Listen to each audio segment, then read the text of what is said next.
How are we doing? This is Edgar OtraVez, and I'm bringing you another episode of the Floro Podcast. On today's episode, I have not my cousin Dan and cousin Primo, and we're going to nerd it up real good. We're going to be talking about comic books, WandaVision, Star Trek, Star Wars, Marvel movies in general, and everything under the sun. Just a warning, we're going to get super deep in the nerdom. I hope you guys enjoy it because I had tons of fun talking to two of my favorite people in the world. If you haven't seen our site yet, head on over to theflowrollpodcast.com. There you can find all our content and our store, so you can get yourself a mug, a t-shirt, and give us a shout out. Don't forget that we're also on Instagram as The Flow Roll. Now here's the show.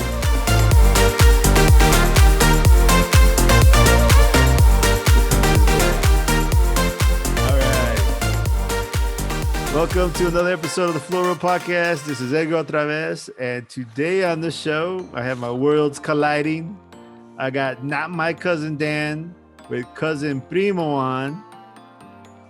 Say what's cousins. up. The Cousins and the not cousins are showing up. Cool. Talking about our favorite stuff. You know how it goes. Yeah. Well, you know, not being your cousin is one of my favorite things. Oh. And I was like, and I thought he was going after me first. He went after you directly. No, dude, that was like a scatter shot. That was a shotgun spray. He hit us both, bro. Oh my god! I thought I was safe. Jesus. Starting it off with the fire. Right out of the fucking gate. No warning shots. I'm shocked and appalled. It's just right out of the fucking gate. This motherfucker gets roasty. All right. Oh my gosh. I'm glad he's at the family reunions. Yeah. I'm showing up at the next one. And I'm gonna wear a shirt that says "Not your cousin." I'm proud of it. That's what's gonna say in the back. I'm proud of it. No, it'll say "Not your cousin" on the front, and on the back it'll just be a big Polish flag. Oh, yeah. No relations on the back. Yeah. Yeah, we got a few cousins that might get pretty angry about that shit. You get a little violent. You know? Well, that's it. Against Polish people, man. Nothing exactly, but I'm keeping it real. All right? Yeah, Sorry. You guys like the polka. Mexicans like the polka. We all like the polka. We all like the polka. There you go.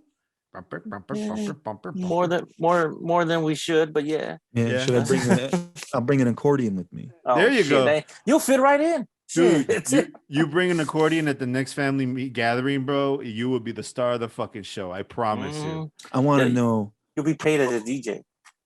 Edgar has told me multiple times this chicken juice story.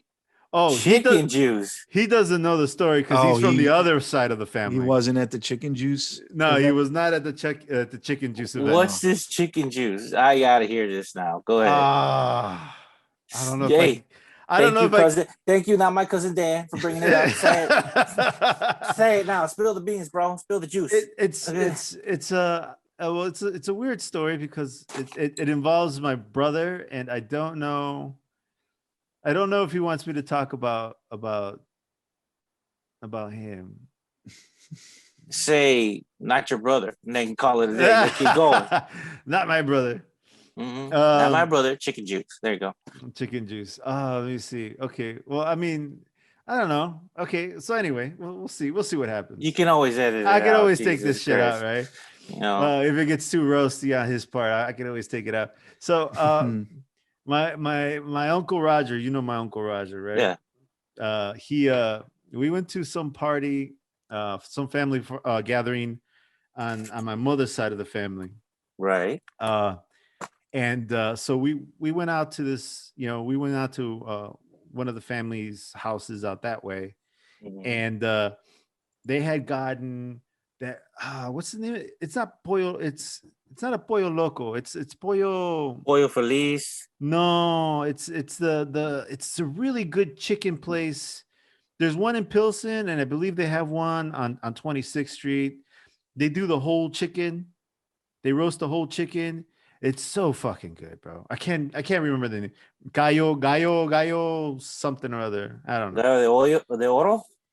No, fuck. Not the golden chicken? No, not the golden chicken. No. Anyway, the chicken is good, right? So Okay. but like they we ordered a bunch, from there to kind of, they catered our little family party. Right. And so my Uncle Roger, we got a bunch of this chicken. He brought it in, and my Uncle Roger, man, when he shows up, man, he makes a ruckus, right? Like everybody, you've met the man. He makes a scene. He's very charismatic. He likes to show up. He likes to people know he's there, and everybody loves him, right? Mm-hmm. So he shows up with the giant trays of chicken. There's like several trays, and we think there's more than enough, but all our fucking little piggy asses, we ate all the chicken up, right? Mm-hmm. And so then in the end, I don't know what got into us. Maybe a few too many drinks. I don't know. But my Uncle Roger, at one point, we started daring each other to do stupid shit, right? Like, I know where's this going. And so then so then all there was left in the chicken tray, and we had several chicken trays, was just like the droppings from the chicken, right? So I turned to my brother and I go, come on, man. Let's see you, because we're prodding, poking each other, talking shit to each other, as brothers do. And so at one point I go, hey, man, let's see you drink that chicken juice, which is all the oil and the water and the steam left over from in the trays from the chicken. And I go to him, drink the chicken juice. And he's like, no, I'm not drinking that chicken juice. And my Uncle Roger comes over and instigates. He's like, come on. Drink the chicken juice. And he's just like, come on. God. And then so he was just sitting there, just fucking poking at him, talking shit to him too. and my brother became the focal point of the whole party, I bet. Yeah. Oh yeah, it was. Yeah. And all of a sudden, it's not just a little thing you guys are doing on the side. Now everybody's like, drink the juice. Everybody's like chiming in, drink the juice. And my brother's like, no, I don't want to do that, man. And he walks off all pissed off and shit. I'm not drinking the chicken juice. And he's like, come on, drink the chicken juice. I can see you all cheering him on. Yeah, drink the juice, chicken juice. Drink the droppings or whatever, the leftovers. Yeah, drink that. And it's just like, well, honestly, it's all like salt. It's just juice. It's grease. It's grease. Yeah, I was trying to be polite. It's juice, but it's actually grease. It's almost soup. Right? I mean, that's the flour and you make gravy out of it. Yeah, it's gravy. It's gravy. Right. It's actually gravy. Yeah, and who's never drank gravy before? I mean, come on. Raise your hand if you have. Twice. Pour yourself a nice pint glass of tea. Oh yeah. Straight up out of the glass or with a straw? How we Depends. I mean, if in a shot glass, bro. You get clogged up in the straw. You got to be careful. Well, the way I like doing is I like getting those giant, boba straws. Oh yeah, that's there you go. You get the gravy with boba in it. Oh yeah. Now we're on to something. Holy shit! I think we got that's gonna be our next show. What was it? Your guilty pleasure? Drink gravy out of a boba straw. add that to the flow roll shop. There you go. That'd be great. Boba, yeah, make it draw like a boba cup, but put gravy in it. It's a cup, a big fat cup, and it says gravy bowl on it. Gravy. That's a great idea.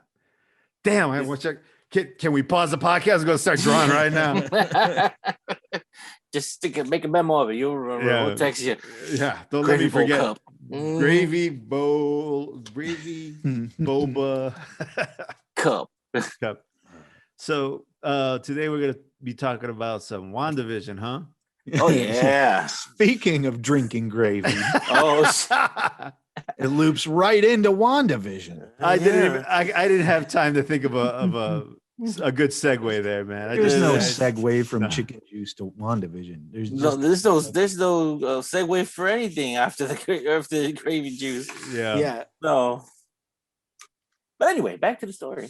So WandaVision. What's your honestly, guys? What do you guys think about this show so far? I'm not crazy about it. I don't think it's bad. I don't want to like. It's not my cup of tea. Okay. It's interesting, I guess, but I don't know. Like the first 3 episodes, I was kind of like, where's just it going? waiting for it to be done. You know, like right. watching it because I felt like I needed to watch it like somehow. And this is like the definition of fandom. When you're a fan of something, for instance, for me, WandaVision, I mean, there are tons of people who love it, but like I love the Marvel movies. I love the Marvel universe. I'm going to watch it because I'm a Marvel fan. Exactly. I don't like it. Exactly. I've watched, there are 4 episodes out now. I've watched all 4 episodes. I think there's 5. Are there 5? I think there is. Yeah. I know. I mean, I know I'm caught up. Like Yeah. I'm caught up. I've watched all the episodes. I think the 5th one deals with Wanda's Vision finding out that Wanda. Yeah. Yeah, and they have that floating face off in the air, right? Right. That's the last episode. Yeah. Is that episode 5? Yeah. I believe so, yeah. Yeah, you're right. Yeah. It's 5. And like I'm just I guess I'm just not that interested. And I think but it's just like with Star Wars. I went to see all 3 of the prequels. They were garbage. Oh, they were horrible. Yeah. They were horrible. Yeah. But I went to see I kept spending my money to go see those movies because that's what being a fan is, you know? True. I see the funny thing about where I sit with the WandaVision shows or WandaVision show. I felt a little bit of what you're talking about because it's kind of started slow, but I did a little bit of homework and first of all, I love it. I love every single drop of it. Granted, not every episode is killer. But I've been enjoying it, and it might be also because I'm enjoying it with my kids, and I'm doing the homework with my kids. Like I had them watch I Love Lucy. I had them watch Brady Bunch. I had them watch what's the name of Bewitched. I had them watch a Family Ties episode. And we even did Family Matters because I believe Family Matters is supposed to be hosting something or doing something, which I haven't seen yet. But the guy who plays Urkel, I think, is supposed to be doing something with the show or for the show or something. So I had them do all that homework. And it's funny because my son, when it comes to anything I tell him he needs to do, is always like, no, I don't want to do it. This sucks. And then once he's watching it, he's like, that's great. Like he loves it, you know? Right. So part of the fun is making them do shit. But making them do stuff they don't want to do. Yeah, but I'm enjoying it way more. And plus there's that aspect of the whole like reference to the old stuff, which I know a lot of people don't really like that kind of nostalgia kind of stuff. I love it because I grew up on these shows and it means the nostalgia part of it means something to me. But I can understand where people are like, I'm tired of the nostalgia. I'm tired of everyone always trying to hook people in with that kind of stuff. So I can understand why that is not the best way to kind of pull people in. Regardless, I still love every episode. I know the first 2 episodes were kind of hard to kind of put down, but I am right now, at least for me, I'm at the point where like, oh yes, now we're getting into the good shit, you know? All right. As they begin to reveal more and more of what's happening with Wanda, her psyche, and her relationship with Vision, and just the world. Mm-hmm. Well, I'm falling in love with it due to the fact that it has a lot of references to the comic books. You see, because during that time in the 80s, Wanda and Vision were married. And they were part of the West Coast Avengers. And they did have twins. Yes. And the thing was is that it was Mephisto who manipulated that whole thing.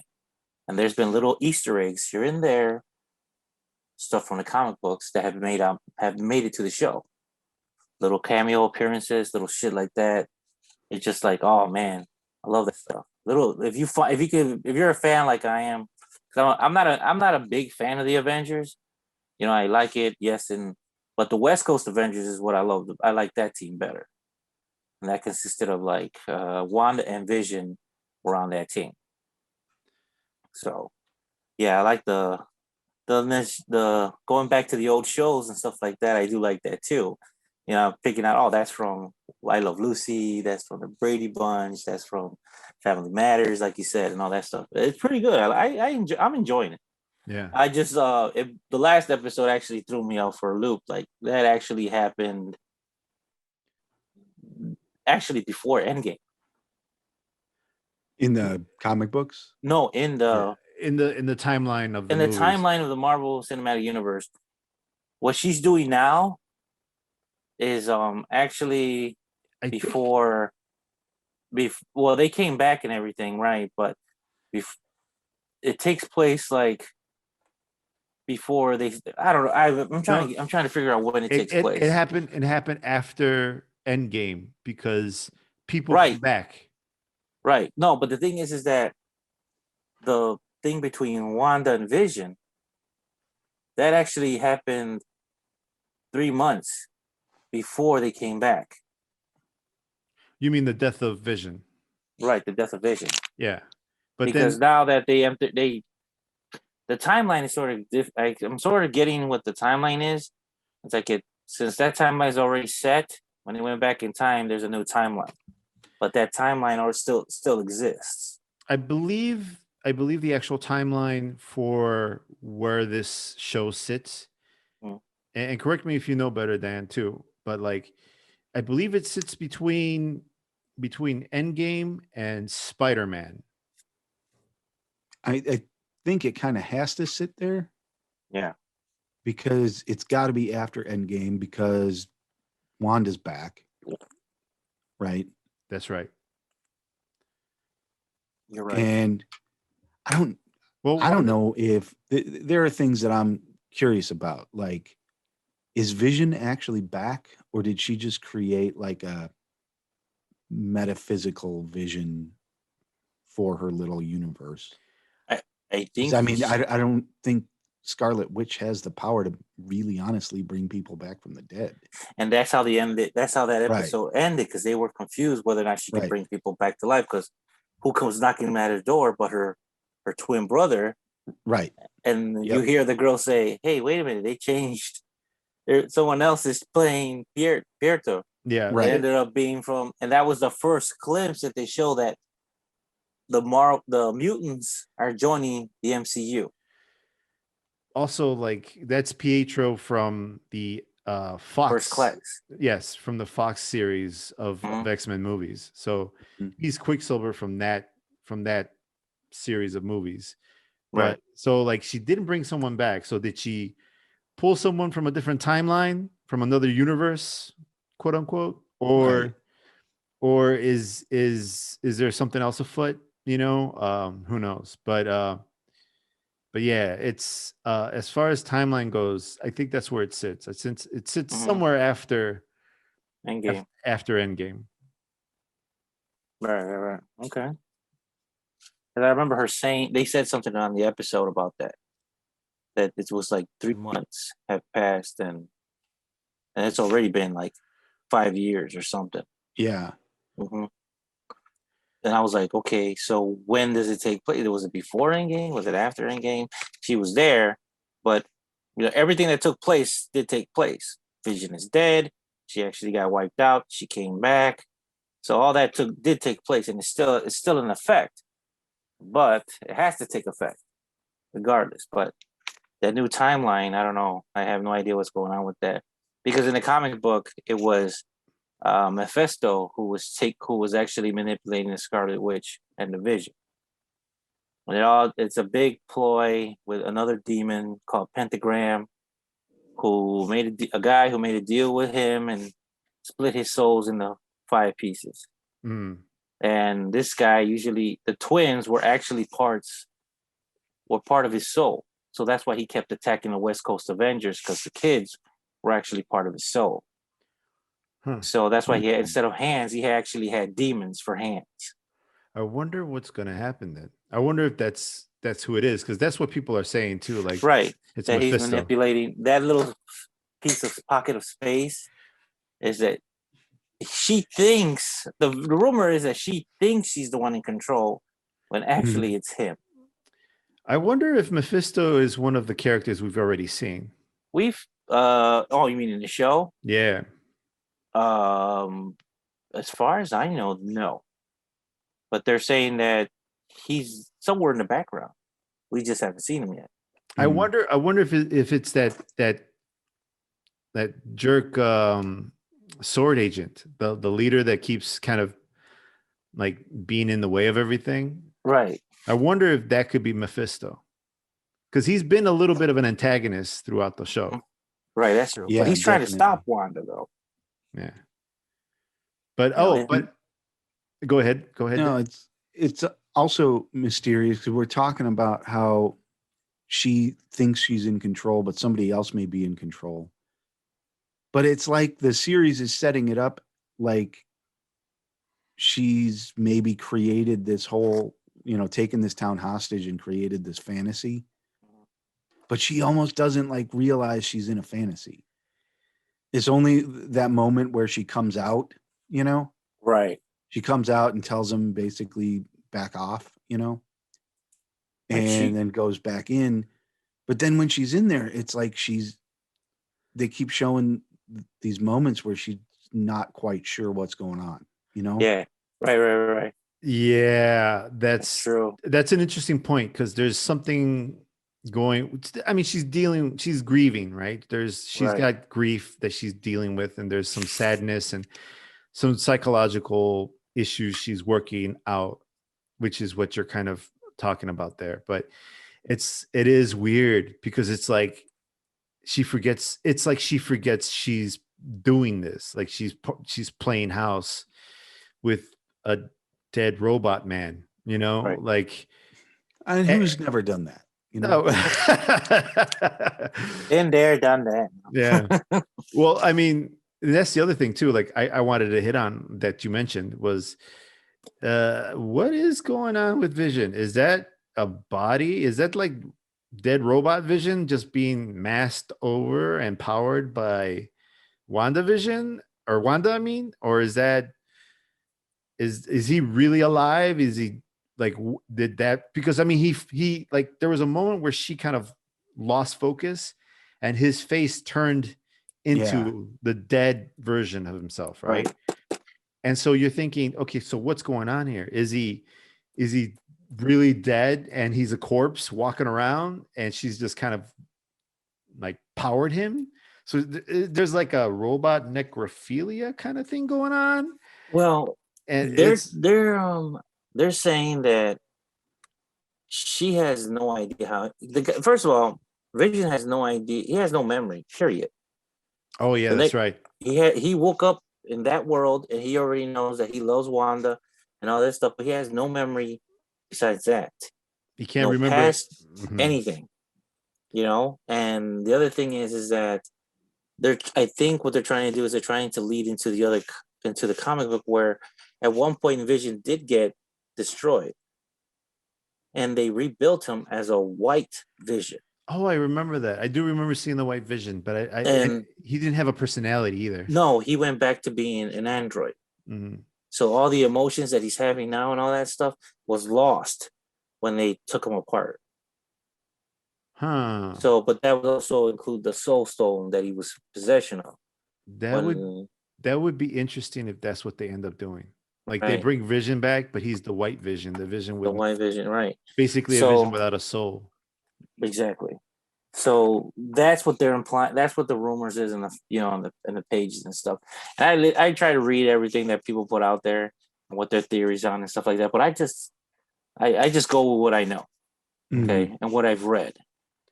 And there's been talk that other West Coast Avengers will make it onto the show. So that's one of the aspects I would like to see them introduce Wonder Man, because basically the Vision is actually, they took a brain and supposedly in the comic book, Wonder Man dies. Yeah. So to save him, they took an imprint of his mind and put it in the Vision. Yes. And that's why he's in love with Scar. That's why he's in love with Wanda. But that really didn't ever happen in the movies. So, but they're making an appearance where Wonder Man, Tigress, the Ant-Man is supposed to make an appearance too. The original Ant-Man in the show. So who knows how that's even going to go. So I think they're gonna have what's his name, Doctor Strange on there. They're coming out with a movie together. Mm. Wanda and Doctor Strange. Oh, It's called something about the multiverse. Yes, Multiverse of Madness. Doctor Strange, Multiverse of Madness. Right, and she's involved in that. So they're thinking that this series is leading to that. Yeah. So that would explain why she's going insane and all this crazy stuff. So, but I there's a lot of speculation because I mean I watch all the fan nerdiness videos on this stuff. Yeah. And there's a lot of speculation that there's something going on with the radiation that she's creating, that there's radiation created by, or gamma radiation created by the snaps that happened before with Thanos and whatnot. And that possibly that is what created mutants. There's always, that there are people who won't become mutants because they don't have the X gene. They don't have the X factor for becoming a mutant with powers. But if you do have that, predisposition, then the snaps and other things like it will give you powers. And the other thing too, for example, the radiation type field that is around the town of Westview is gamma radiation, or some kind of gamma, radiation. And when what's her name, Monica Rambeau, flew through the air, like through walls and then through the force field of the town, because Wanda pushed her basically with her powers, she had somehow attained superpowers. Because I mean, why is she not hurt? She got thrown through a wall. Like any other human would have had broken bones. And she's like walking around in the show. And that was like my first thought is like, why is she walking around? Like, shouldn't she be like half dead? Like she should at least have a cracked skull, right? I mean, from going through a wall. Well, saying that you said that, they've already speculated what's going to happen with her. She absorbed some of the radiation, the spectrum radiation. If she becomes Miss Marvel. No, she becomes one of her characters, but it's not Miss Marvel. There's already a Miss Marvel in the show. They casted a Miss Marvel. Right, but she's supposed to be in the comic book. She becomes the second Miss Marvel. Yeah, wearing a white and black suit. She's called Photon. So they're calling her Photon now? Well, no, that's what they call her in the comic books. Photon or Spectrum, one of those two. Yeah. I'm sorry, Dan, you were going to say something? No. This is exactly what I was going to bring up.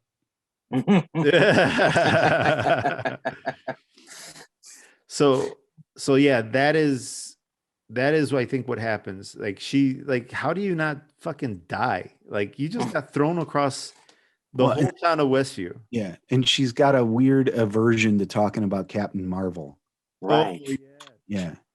She won't talk about it. So I mean, that's foreshadowing, right? Yeah. Right. So maybe in Captain Marvel 2, we find out what happens there, or maybe along somewhere in this story we find out what happens.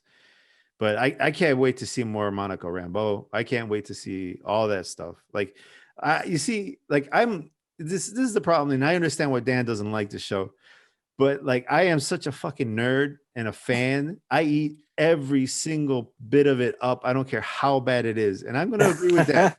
I understand, Dan. The first 2 episodes, they're not that great. No, they're slow as hell. They're slow. They're slow. Yeah, and the whole nostalgia angle, like, yeah, this is all stuff that I'm nostalgic about. And so it's like, stop pandering to me and make a TV show. Jesus Christ. Don't like just stop it. Make something that's not just plugging Wanda into old tropes about Americana. I don't know. I don't want to like. I don't think it's bad. It's just not for me, right? Like, but it looks like it is going to be getting out of that mold in the coming episodes a little bit. So, right. Yeah. Any word on how many episodes it's supposed to have? I believe it's 8 total. 8 total? Yeah, I believe so. Okay. Yeah, I believe it's 8. I don't see anything here that says otherwise, but I'm excited about that. I'm excited about the Winter Soldier show too. But Oh, I can't wait for that. I can't wait for I that. might be able to get into. I think there's another problem. One of the problems with WandaVision is these are two characters that I just don't care about. Like, in terms of my Marvel fandom, like, number one, I was always a bigger X-Men fan than Avengers fan. You're here. Yep. And so it kind of disappoints me that Avengers is the bigger franchise. But or that they haven't found a reasonable way to bring the two universes together, you know? Yeah. But yeah, I just I've never found Scarlet Witch particularly interesting, or Vision. Actually, that's kind of I never really dig the characters that are basically all powerful. Yeah. Because then the stories start to kind of suck in a way, because it's all like, I'll be reading the stories and it's like, but she's Scarlet Witch. She basically can do anything. Like you read about her, what her baskets of power are, and she literally can do anything. Yeah. You know, Right. she can change matter and energy at will, and read minds, and mind control people, and basically, you know, do anything. And when that's when that's your character, you know, how do you nothing actually feels like conflict. Yeah. Sure. You know what I mean? I know exactly what you mean. That's a problem for me, where it's like, yeah, but how am I supposed to get like invested in whatever the conflict is, whatever the fight is, when it's like, all I'm going to do the whole time is, but she's Scarlet Witch. She just snaps her fingers and, you know, shit happens. Like, there doesn't even have to be a fight. Exactly. That was kind of the problem with Captain Marvel.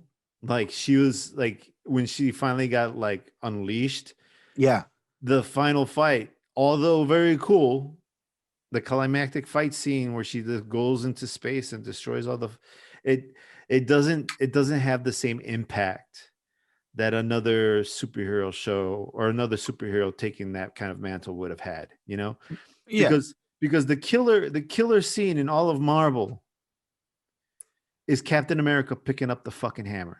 Oh my God, dude. Right. Because It's he does not have that kind of power. But right.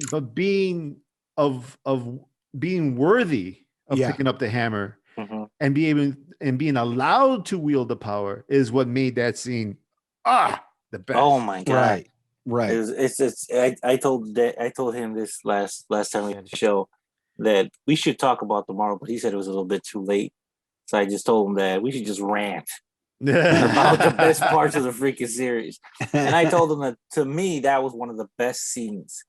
And all the movies that came out, for me, that was one of the best scenes. I told him my girlfriend was embarrassed to be sitting next to me when that scene came out. Because I actually, when he picked up that hammer, I yelled out, "Kick his ass." Yes. And everybody in the theater was yelling. You know? And she goes, "You're a true fan." I was like, God, that was climactic. Sure. It was awesome. You know, seeing him pick up that hammer and then whooping his ass. I mean, he got his ass whooped eventually, but it was a great scene. Yeah. I loved it. I was waiting for that scene to happen. But you see, to Dan's point, that doesn't mean anything unless he's not as powerful as he usually, Right. you know. Yeah. Right. And that's why it was powerful, Yeah. right? Because he's Captain America. He's super strong and he can run real fast and he can take a lot of damage and heal. That's the limit of his powers, right? Yeah. Right. When you've got Scarlet Witch, so like I'm watching in both Infinity War and Endgame. I'm sitting there watching it and it's like, okay, so you got Thor, who's a fucking god. Yes. Mhm. He has the powers of a god. You've got Thor. You've got Captain Marvel, who is quite literally in canon the most powerful being in the universe. Yes. Mhm. You've got Scarlet Witch, who has powers that are completely unmeasured, right? Yes. And then you've got Thanos, who has a fancy glove. And like I'm supposed to be invested that this is a fight. It's not a fight. Captain Marvel snaps her fingers and Thanos turns into a puff of smoke. You know, if you're going by canon, if you're going by the powers that they're supposed to have, Mhm. like how am I supposed to maintain tension? How am I supposed to be like the only reason they're gonna lose? Because in my mind, the only reason they're gonna lose this fight is because the writers are lazy. Well, You I know? mean, there was that moment, right, where Captain Marvel was kicking the shit out of him, right? And he was trying to snap his fingers, and she's got a hold of his fingers to make sure that he doesn't snap. And he drops, because the other thing too is like Thanos is not just strong, he's clever, right? So Mhm. he drops one of the gems into his other hand and uses Yeah. the power that he holds in that hand and then punches Captain Marvel across the fucking field, right? So I understand your frustration with some of like the power sets and the situations and stuff like that. I don't look at it that closely because first of all, we're talking about superheroes. Well, yeah, it's superhero sci-fi. So Yeah. like Mhm. taking any of it as seriously as I'm taking it is stupid. It's stupid. It's idiotic on my part. But at the same time, it's just the whole. I just get so caught up in that. It's like this shouldn't even be a fight. Yeah. It shouldn't Mm. even be a fight. But he's got a whole army of like super aliens and a giant ship that's throwing down fire, right? I mean, Mhm. And that's literally the truth. The truth of the matter is, Scarlet Witch had him on the ropes until he called down the fire. So bring down the fire. yeah. Like, And just then do it. that's when Captain Marvel showed up. Right. And started whooping the shit out of him again. Yeah. I understand the frustration and I can understand Mhm. why Dan has a problem with it. I still don't care. I eat it all up. I loved every second of it. There's scenes where there's like two Ant-Mans on screen at the same time. The There's like original and the big little guy. there's a little one flying around and then a giant one Right. walking around. There's all kinds of continuity issues. I don't give a fuck. I love it all. Just put it all on the screen. I don't care. I love it. I love every single of it, every single little bit of it. But yeah, I can't get enough of it. But again, one of my favorite, tropes, and because of what Dan is talking about, like Mhm. not being overpowered, one of my favorite characters in all of Marvel is Spider-Man. Yeah. Because Right. all he's got super strength, right? And it's not like Superman super strength. It's just super strength, right? Mhm. And he can stick to walls. Those are his real powers. That and the spider sense thing, right? Mhm. Right. Those are his real powers. And some invulnerability, right? He can't really shoot web. And one of my favorite tropes of that fucking character is he's falling out of the sky. He's trying to shoot web. He's out of web. And he's got to quickly find a way from going splat on the concrete. Either he grabs on, he glides himself towards a wall, or he grabs onto something on the way down, or he pulls an extra cartridge out of his belt, whatever. But whatever it is, that's always been the thing with him, And There's a limit to those. he has a limit to those things. He's not all powerful. He can die if he falls. There's all those things. And it's part of the ridiculous fun that makes him interesting to me. Yeah. Mhm. And for me, when you start having these just OP fights, you know, where it's again Captain Marvel versus Thanos, where I'm never going to be able to get away from this. Like Captain Marvel versus Thanos is not a fight. I don't care if he's got the Infinity Gauntlet or not. It's not a fight. There's no fight there. It's over. But I'm going to move past that. When you've got these OP fights, these overpowered fights, and it just turns into basically launching nuclear missiles at each other, and they just shrug it off. Like for me, yeah, it might be fun to watch it, but it's not exciting. It's like they're not hurt. They can't hurt each other. They can't hurt each other. Why is this even happening? You know? Well, I mean, one of it to your like here's an example of one of those OP fights. There's the death of Superman. I mean, Doomsday versus Superman, and him getting murdered by fucking Doomsday. Like that was not only it broke the whole thing that you're talking about, because Superman always wins. He's the Boy Scout. He's the good guy. There's nothing can hurt the guy, and he's always the best. He's always the nicest, best guy in the world.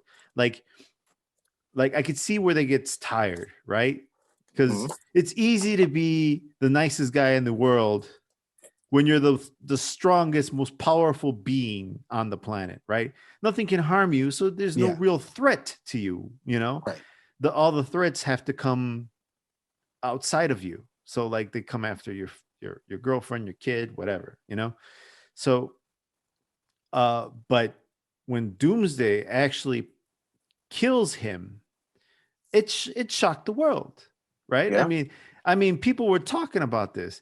Comic books were being sold at a crazy rate. They even made more comic books. They published more comic books than they ever did at that time of a single comic book of the death of Superman. I have two, and you know it. But you know, it's one of those things. They kind of flip the script. So when something like this does happen, it's a giant, monumentous like event, you know. Yeah, it is crazy.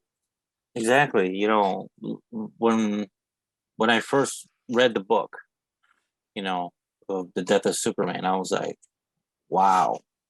Are they actually killing him off? Is there going to be a second Superman? Is somebody taking up the mantle?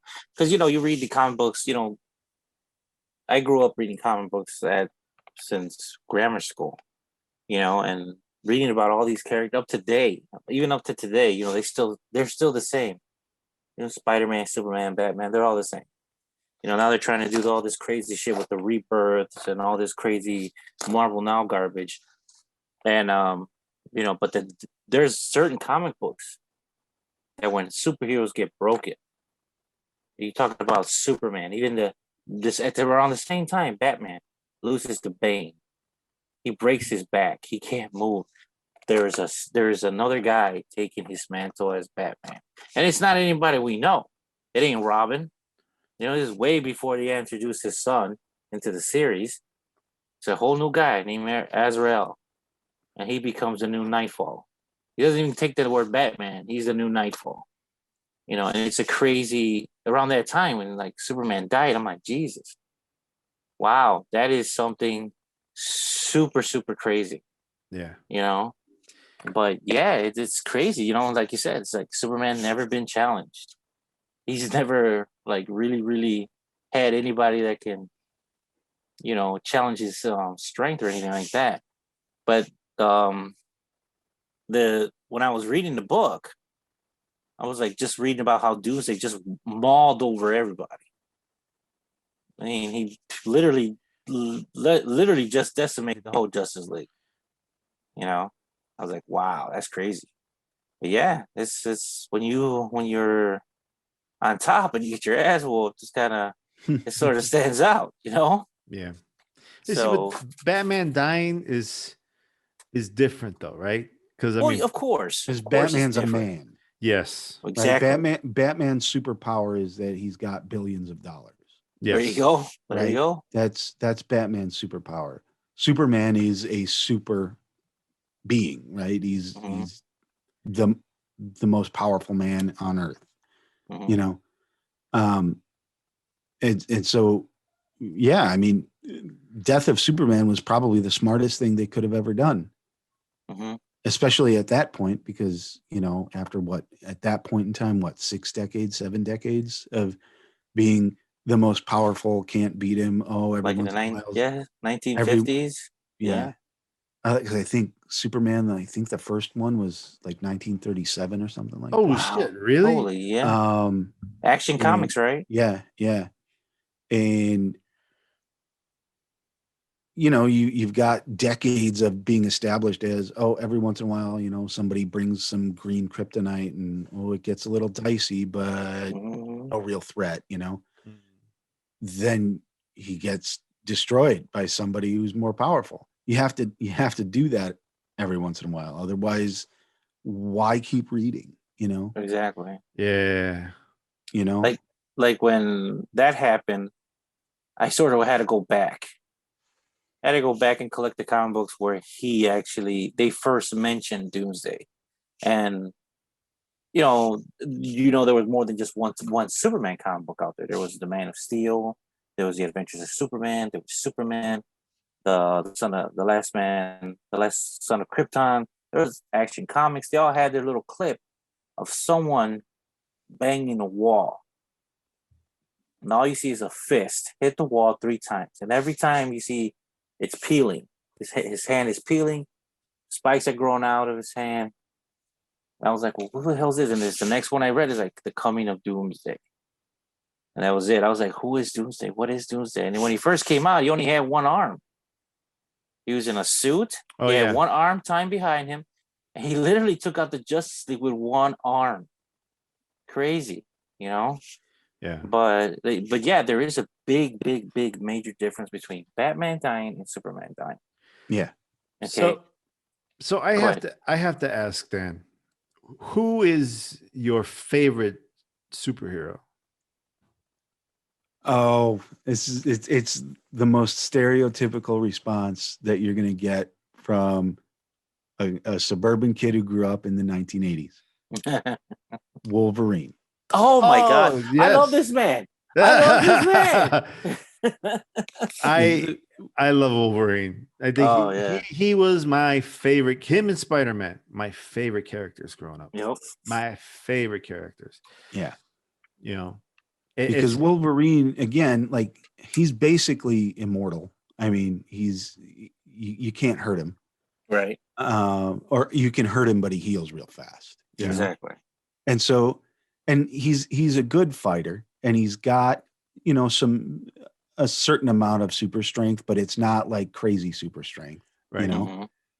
And he's got that adamantium skeleton, so he's nigh invulnerable, basically, like the Tick. Nigh invulnerable. Right. It's that chin though for the Tick though. Yeah. But like he's comparatively, especially to the other X-Men, he's not particularly powerful. No. But he's arguably the most effective X-Man. Mm-hmm. And so really what it comes down to over and over and over in the comic books is he can take a beating real well. That's his superpower, is he can get beat up really well and get beaten up to the point where the people who are beating him up are exhausted, and then he takes a swipe at him with his claws. Yeah. Right.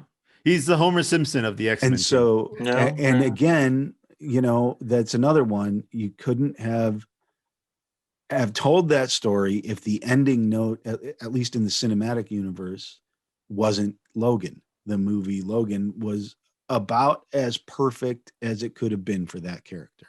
I love that movie, Logan.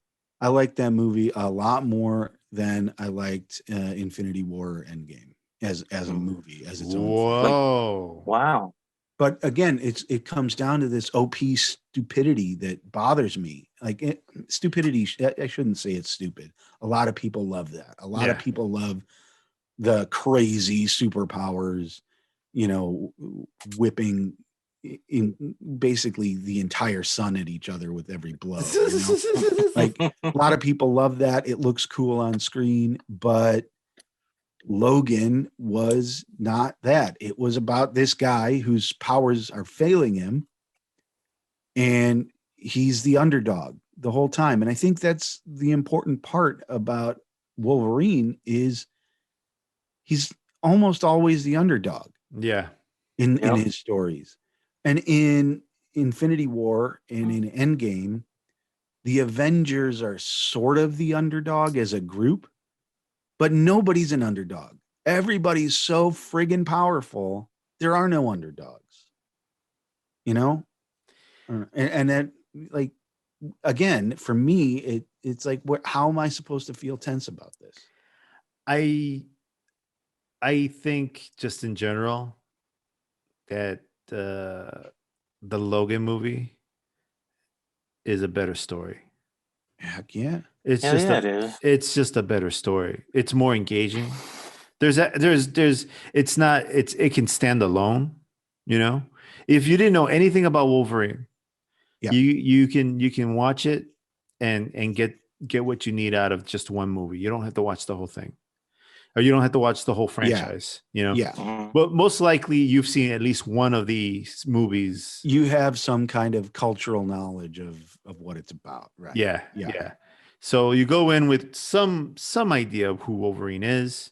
You watch this movie and it's so good. I mean, I don't know too much of, because it's based on the Old Man Logan series. Right. It's based on Old Man Logan. Old Man Logan. I don't know anything about Old Man Logan. I haven't read it. But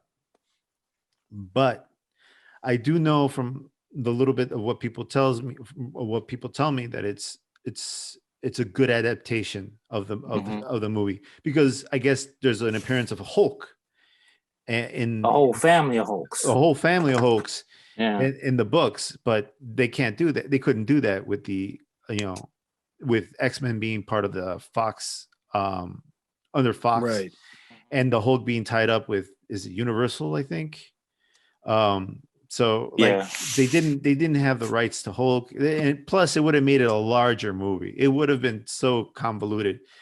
The movie that they made was perfect. It's a good movie. It was a solid movie and a nice farewell for the actor who played.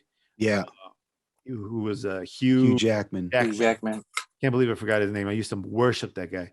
But yeah, Hugh Jackman was a nice farewell, and he said he's not coming back. But I would love it. I would love it if somehow he's actually said he would come back to the MCU if he could play Wolverine again. But that's a big if. That's a big if.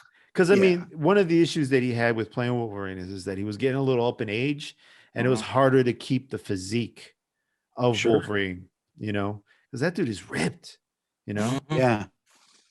Oh man, we like, me and my family right now, we're going through kind of like the branch of Wolverine stories in the Fox series of movies.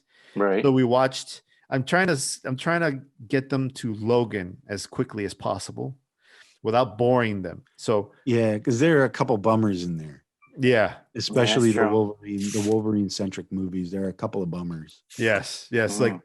Like we watched, and I skipped as much as I could so that they can get a good sense of who the character is, and appreciate Hugh Jackman as the character, but then get to the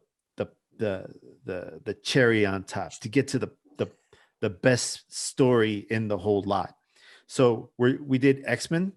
Okay. And then we did X-Men First Class. Then we did the Wolverine. And what I'm planning on doing next, what I should have done was I should have done X-Men First Class, then X-Men number 3, then the Wolverine. That's what I should have done. I think you should have done X-Men 2, because it actually tells the story of how he got his adamantium. But you can get that, like my kids already know that. They don't they don't need to watch it. They don't care for it. They've already told me they don't care for it. Like my daughter's already, I don't want to see when he gets his powers because I know how he gets them. And I'm like, well, that's what happens. And no, I don't want to see it. I'm like, are you come on, like it's part of the no. But she's asked because she saw the Wolverine. We skipped Wolverine Origins because Wolverine Origins, It had nothing to do with the series. it's not a Yeah. strong movie. It's a stupid movie. It's terrible. I hate it. And I love Wolverine. I tried to give it a minute. I tried to give it a chance. But I was like, wait a minute, this is garbage. The X-Men movies in general kind of lost the thread a couple of times. Yeah. You know, whereas the Avengers movies, look, they're not all perfect, but they hold on to the thread a little tighter. Yes. Well, they're all like consistent. Like at the end of the movie, they show you what's the next movie to watch. Yeah. And that's what catches your eye. Oh shoot. I told Edgar this, that I hate the fact that they did not use the Incredible Hulk.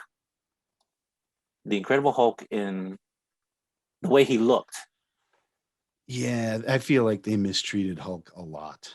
Yeah. You see, and the Incredible Hulk I love so much because it's like the comic book. Exactly. First, Hulk doesn't talk for shit.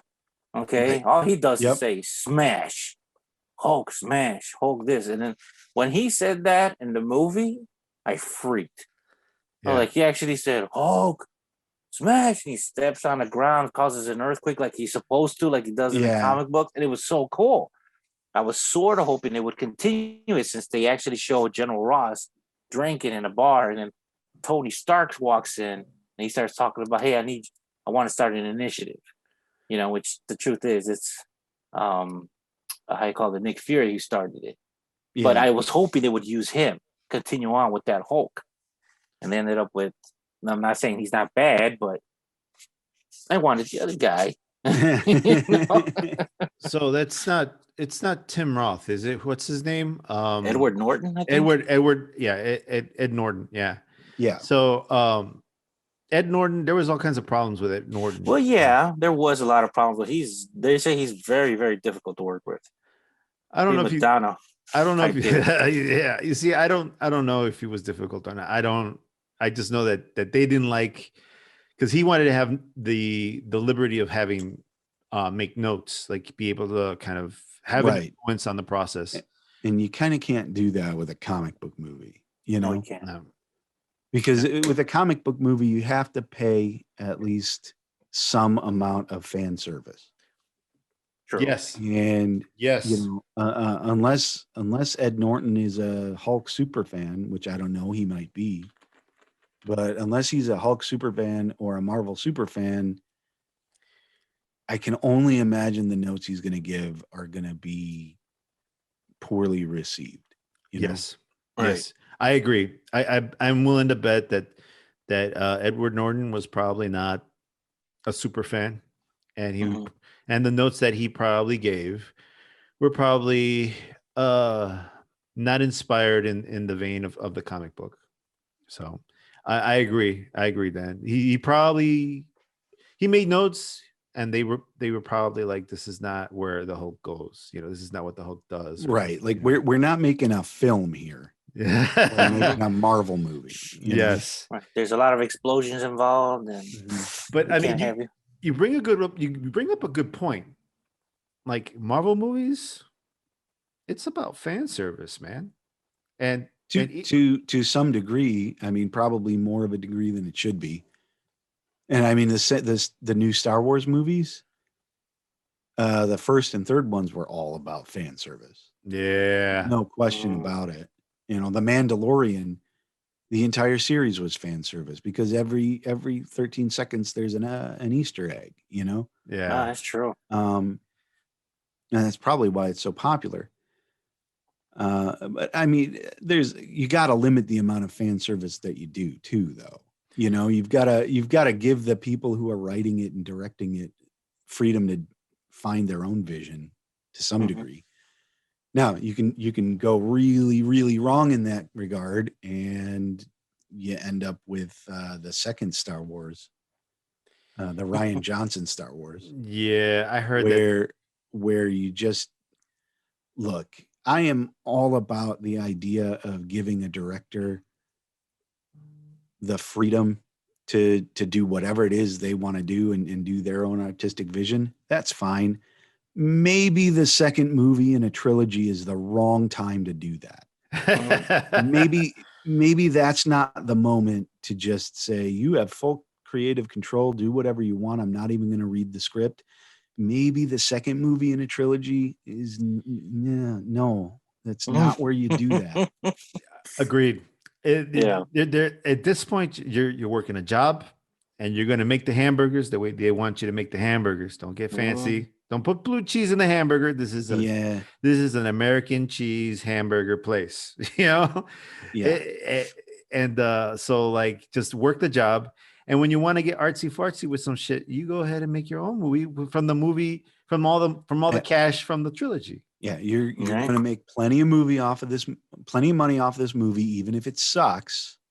Don't let it suck. Exactly. Yeah. Exactly. Yeah. Just and in this case, would be one of those situations where, like, we're making fan service here. Let's make fan service movies. Let's go ahead and make the money, and you can go ahead and make whatever art house movie you want after this. Because but I mean, that's kind of like what the Russos did, right? I mean, the Russos went ahead and made all these movies, all these Marvel movies, and now they said, okay, we're not doing any more Marvel movies. We're taking a break. We're going to make some movies outside of this. And so that's what they've been up to. But from what I've heard, they're already like, okay, we're ready for Marvel movies. And I'm like, yes, bring the Russos back. Don't let those motherfuckers go away. You give them lifetime contracts. Give them whatever they want. Give them what you want. A bathtub with all the green M&Ms, you can have it, motherfuckers. But yeah, like it's but yeah, I enjoyed all three of the Star Wars movies. I especially liked number 3 because Palpatine was just like, Rah! And he was like super duper powerful, and then it was a big Dragon Ball Z event for me. Yeah, and it was cool to watch everybody just kind of power up to Super Saiyan number 2 or whatever, and beat the shit out of each other. The only problem I had in the whole fucking series, and there's some problems I had with it, but the one that really, really fucking bothers me is Rey ends up kissing fucking what's his face? Kylo Ren. This fucking guy has been trying to kill you. Yeah. For 3 fucking movies. Yeah. It was a fatal attraction, bro. That's what it was. No, man, that's some fucking nonsense. What are you teaching little girls? You're teaching that it's okay for your stalker, wannabe killer to like fucking kiss you at the end of the show? No. You see, that did throw me off. I had no idea why that even happened. It bothered me so bad. I hated that part. I'm like, you didn't.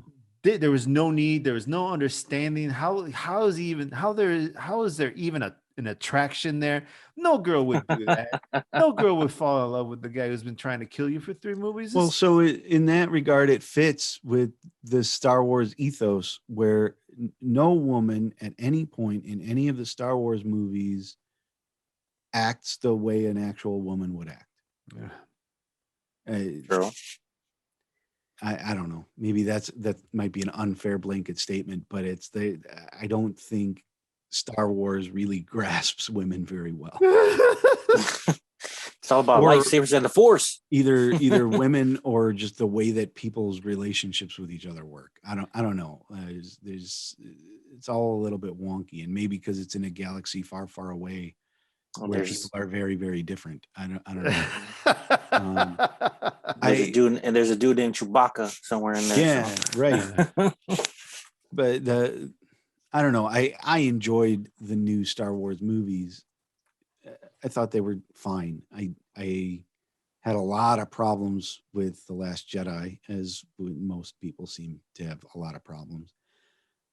the Rise of Skywalker kind of threw me for a loop because they basically turned Palpatine into Space Voldemort.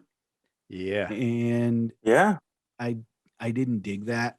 I didn't dig that all that much. I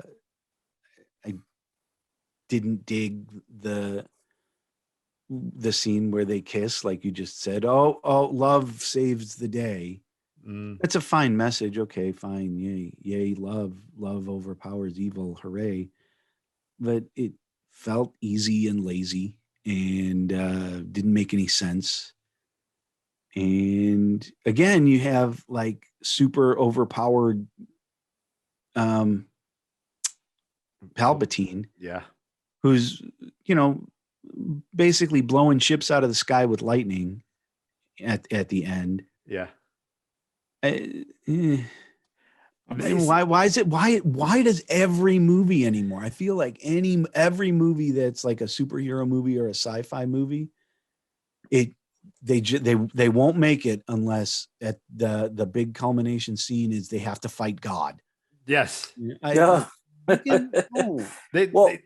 tired of that. I'm so tired of that. You see, you have no idea. You see, the problem is that you have a brain, and idiots like me eat that shit up. Yes, let's fight God again. Let's fight God again for the 16th time this year. Let's fight God again. Oh God. I love it. I love every single drop of it, and it's because I am the idiot they're making movies for. And unfortunately for you, Dan, there's a lot of me out there. I could probably benefit from just turning my brain off every once in a while. Yeah, you would benefit from being stupider. Yeah. I think I'd be happier. I think you would. That brain of yours, that's the problem, bro.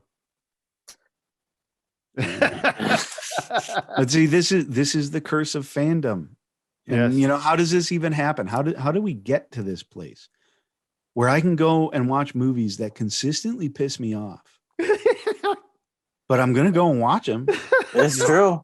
That's true. Like I've already gotten to the point where I don't like WandaVision. There's nothing that's going to happen in that series that's going to change my mind and make me suddenly be like, okay, this is great.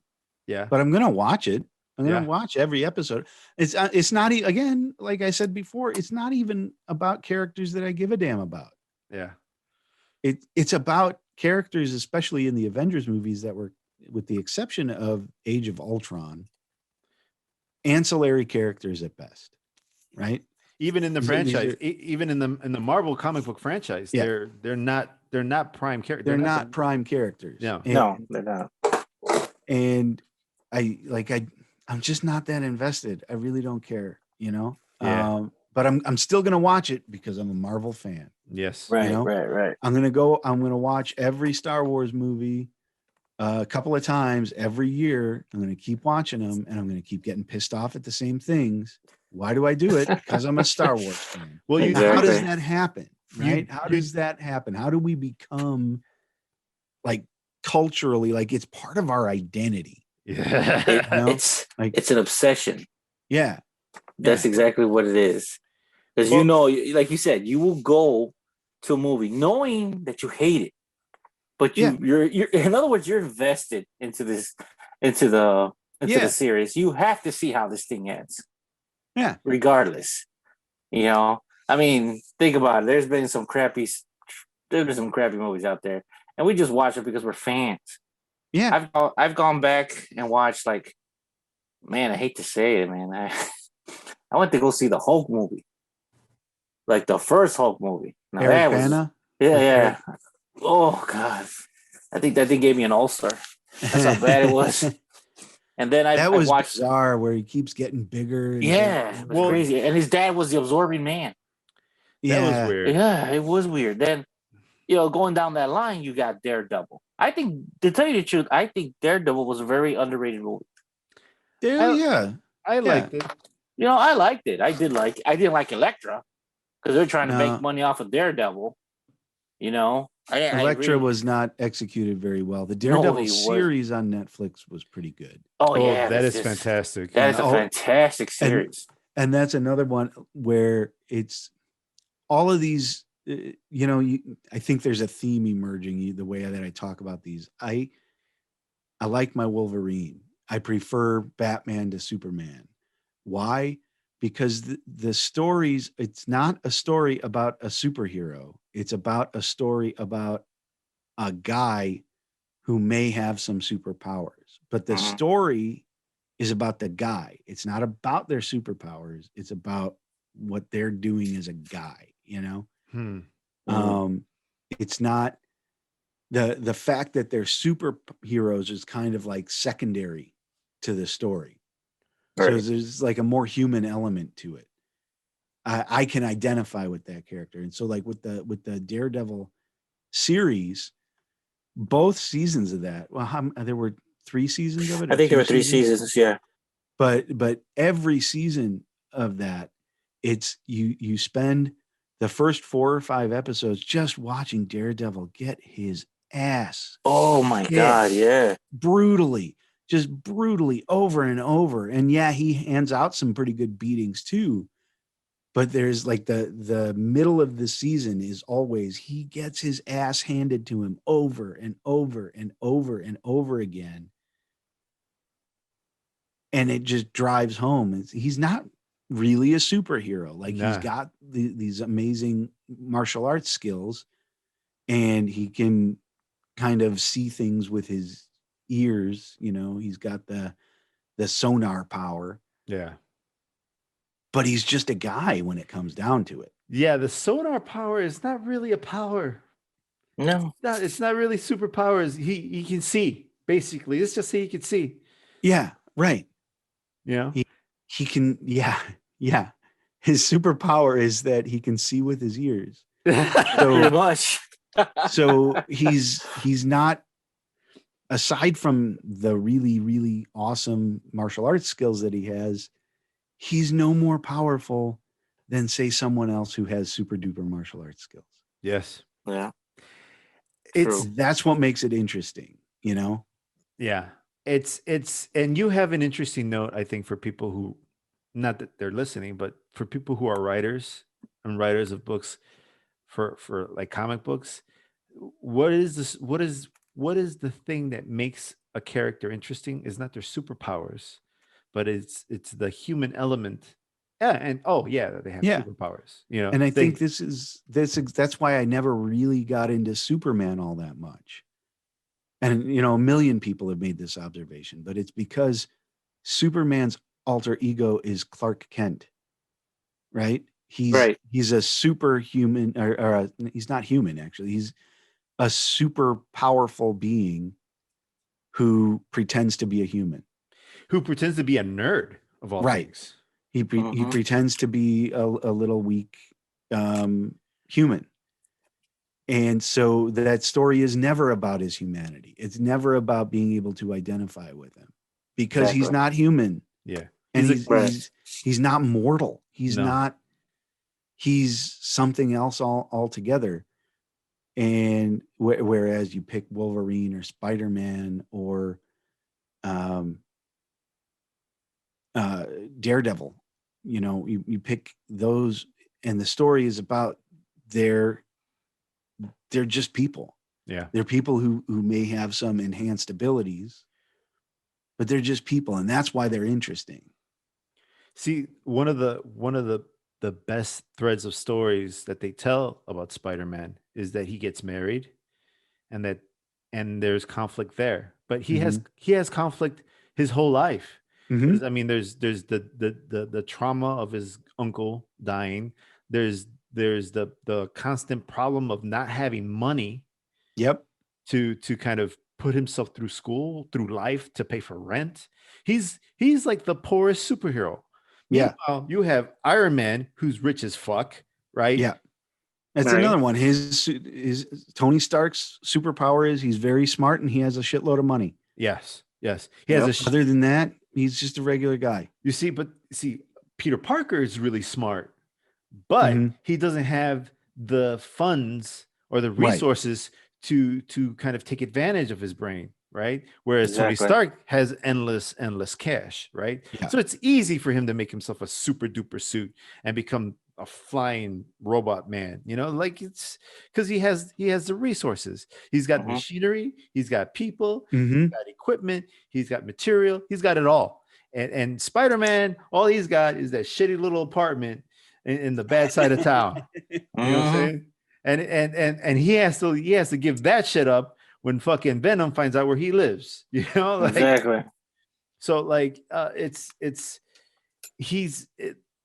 so like I think you've hit on something that I'd never really kind of realized. And I hope and now that you bring it up, I'm beginning to see hopefully that this is what they do with the new series of Superman that they're having on the CW, which is Superman and Lois, because they're having this whole situation where they're moving from the city to the rural area back to Smallville to raise two boys. And I think there's something that kind of initiated that whole, there was a catalyst for all that to happen. And I think it has something with the boys having some kind of trouble in the city. And they figured that going and raising the boys in rural Smallville would kind of save them from falling into more and more trouble. And in doing so, they I guess in the story, from what I'm hearing, there's issues with Smallville in itself. There's, I guess, corporations are buying up land. There's drug use. Like, I guess there's a meth issue in town. There's all kinds of other issues happening. So it's really interesting. And so, yes, Superman is going to be overpowered in this show because he's Superman, but he's got sons now. He's got to know how to raise these kids right. He's got to put them in a safe place. They're concerns of their human concerns, right? And hopefully him being Superman does not solve these problems, right? He's going to have to solve them like a human. Yeah, like a dad. Because he's not going to be able to smash, punch, or whatever a meth dealer who's trying to sell drugs to his sons. He's going to have to convince his sons that this stuff is bad for them. Exactly. So we'll see how that goes. I'll be interested in seeing, because I love me some Superman, regardless of the issues that you're talking about. But it's stuff like this in recent years that's made me appreciate him more, because even in the comic books, they gave him a son and he was raising a boy in Kansas. And it was fantastic because it was Superman, smashing and punching bad guys here and there, but he was teaching his son how to be a good man in the process. And he was teaching him how to use his powers, how to do this. And so he was exposing him to how to do things. And it was amazing. I loved every bit of it. And it happened.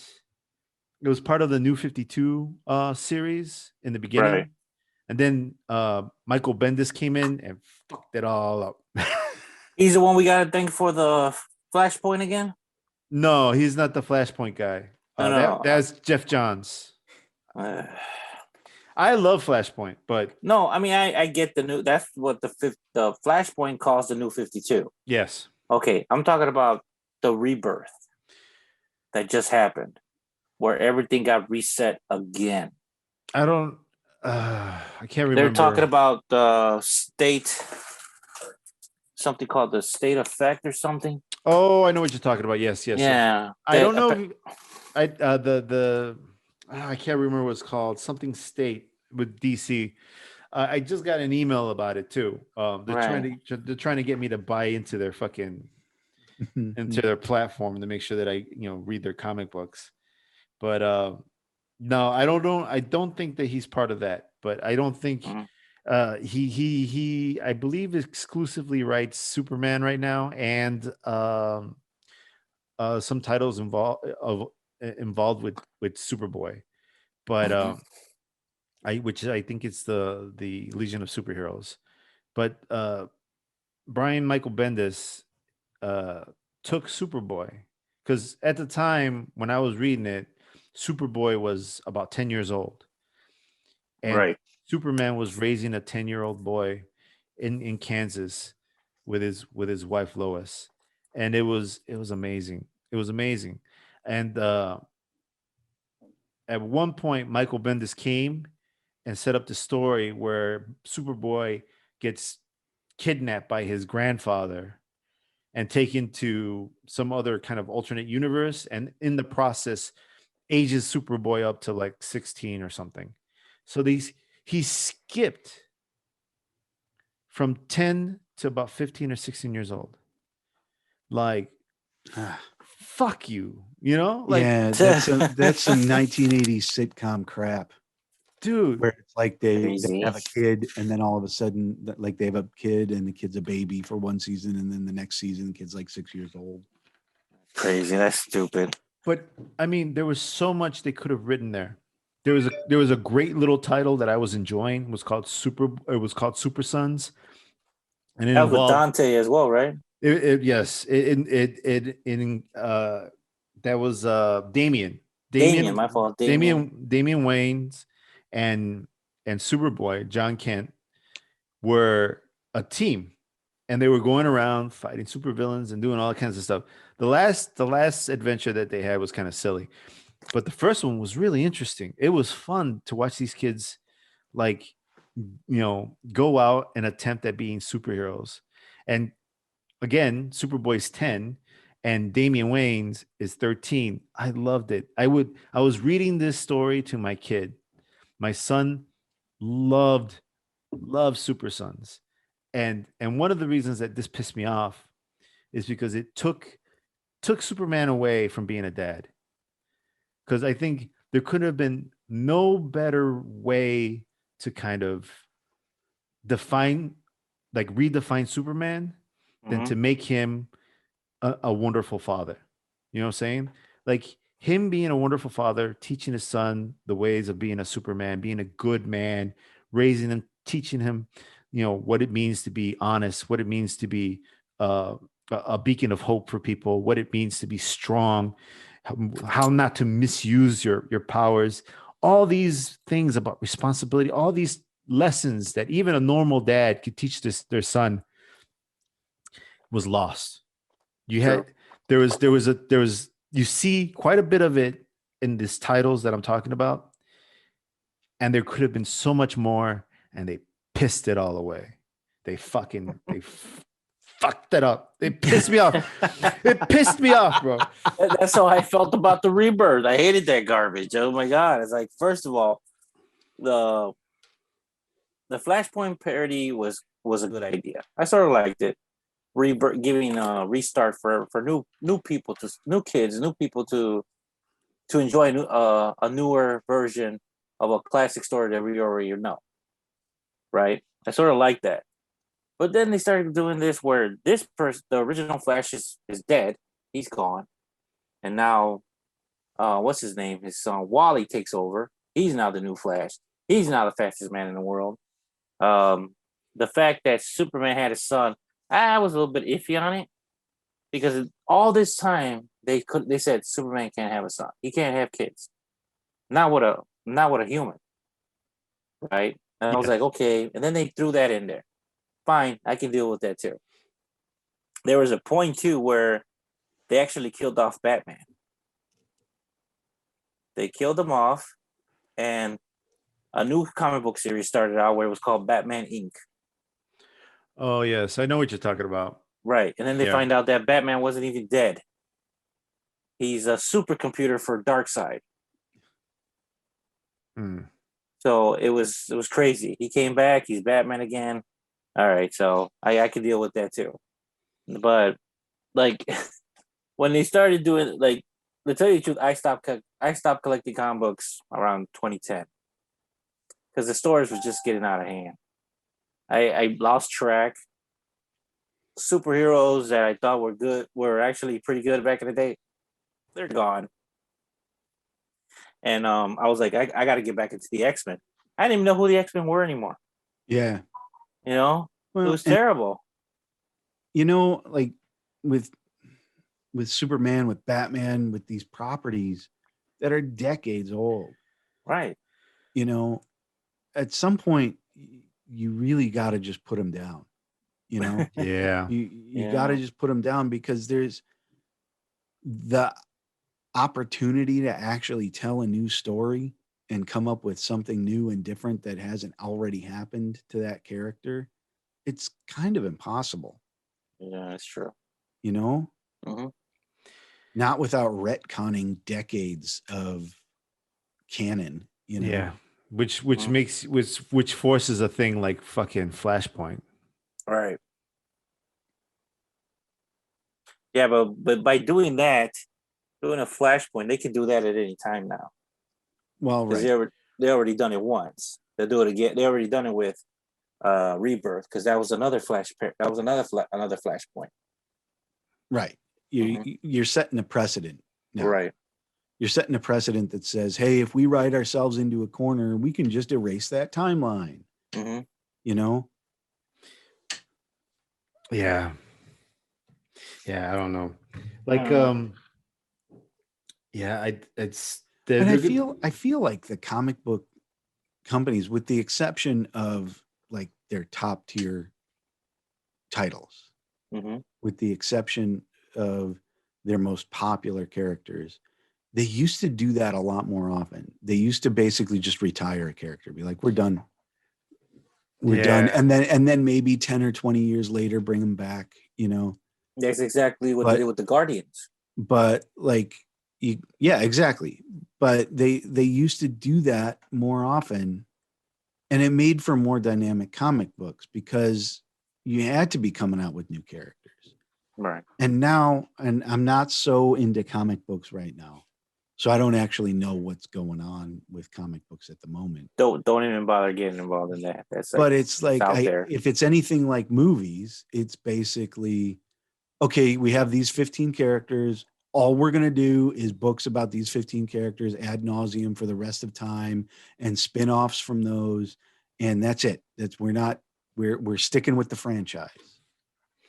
And I mean, that gets boring for anybody. Yeah. Yeah. I mean, we saw it with Star Wars. We saw it with Marvel. By the time Endgame came out, I mean, people were tired.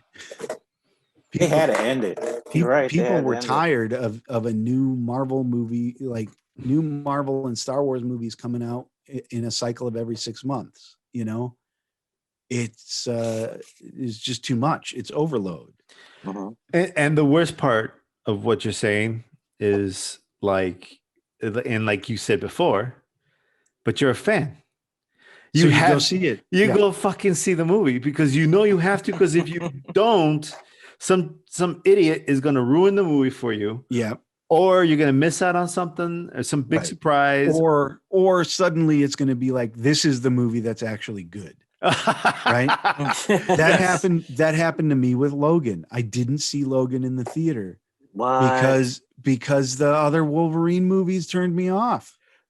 You know? And like the first one, it's horrible. It was terrible. Yeah, I did like the Wolverine, because they did introduce a couple characters I was into, like Silver Samurai and Viper and all those guys. But it was still. What got me hooked was the ending when he's trying to pass through the airport, and he's next thing you know, everybody's frozen, and Magneto and Professor X show up in the background. Like, we need your help. I was like, oh, damn it. Yeah. I can't wait to see that one, the one that follows that one, which is Days of Future Past. You haven't seen it yet? No, I've seen it, but Days of Future Past is pretty good. Yeah. Yeah. It is. I did enjoy that movie. Yeah, it's pretty solid. But yeah, I saw Logan at home. Uh-huh. And it blew me away, and I was so pissed off at myself that I didn't see it in the theater. And the whole reason I didn't see it in the theater was because I had gotten to a point where it's just, I don't need to go see this. And then I kicked myself for it, and so that's why I go see Star Wars movies. Right? Oh god! Yeah. After The Last Jedi, I was like, I'm not gonna go. I'll see Rise of Skywalker when it comes out to whatever service, right? Mm-hmm. That's when I walked out of Last Jedi, I was like, I don't need to see the next movie. But I went to see it because no, I didn't walk like at the end of the movie. Oh, okay. Right? So you walked out? What? But I was like, well, I don't need to see Rise of Skywalker. But I went to see it anyway because I'm a fan. I'm a bigger Star Wars fan than I am a Marvel fan, right? I had the same thing at the end of Infinity War. I was like, I don't need to see Endgame. I'm fine. And then of course I went to see Endgame, you know?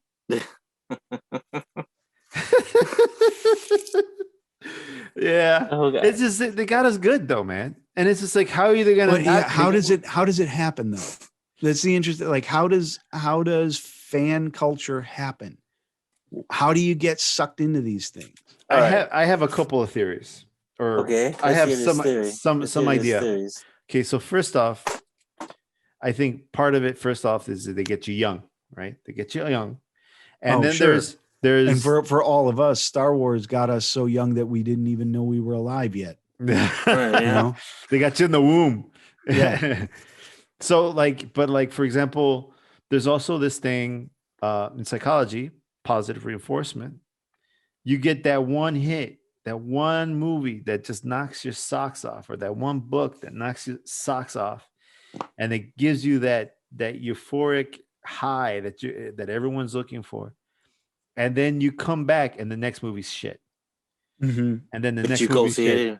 But you And go you see it keep anyway. going because you're looking for that high. You're chasing the dragon. You're chasing the dragon. You're chasing the nerd dragon. Oh, God. Yes. And then you get that fucking high. That's the problem. And that's how that positive reinforcement works, right? They don't hit you back every single time. It's every other time, or every 3 times. They give you that thing you're looking for, and then now you're stuck because now you know that you have to wait. That one of these movies is going to be the banger that you're looking for. Eventually it's going to, and see with that's what happened. Why I didn't see Logan in the theater was because there were a lot of bummers in a row with the X-Men movies. Yeah. There were a lot of just straight up misfires in a row. Yes.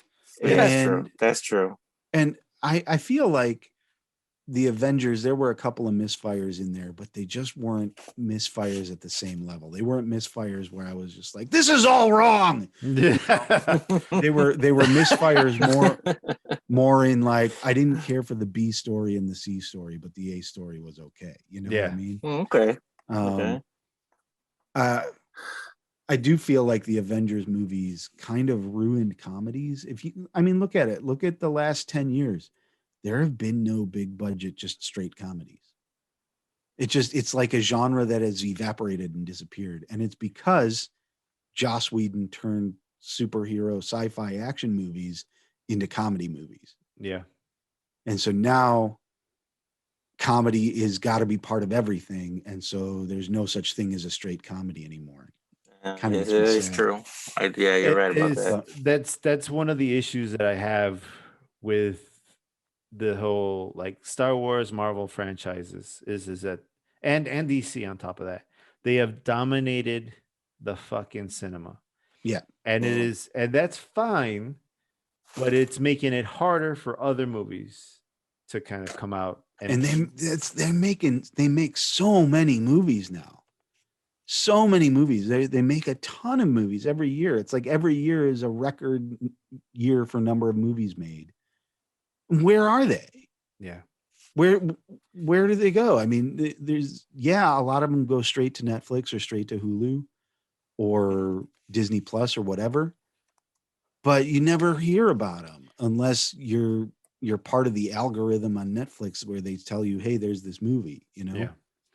Yeah. It's dominated the fucking culture. And it's disappointing because, to your point, like, we don't see comedies anymore, right? I haven't been to the movies to watch a comedy before the pandemic in years. Yeah. I mean, I think the last real big budget comedy was like one of the Hangover movies. Yeah. Yeah. And I mean, that's at least 10 years. The last of the Hangover movies is at least 10 years ago. Yeah. And the Hangover was excellent. Yeah. And it has to be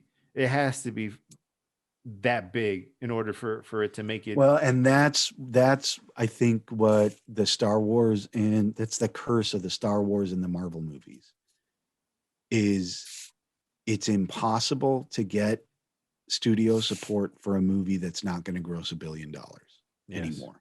or create a I was- franchise. I was reading about this. That's why there hasn't been another Star Trek movie since the last one, which wasn't great. But I don't know if you guys are Star Trek guys, but I am.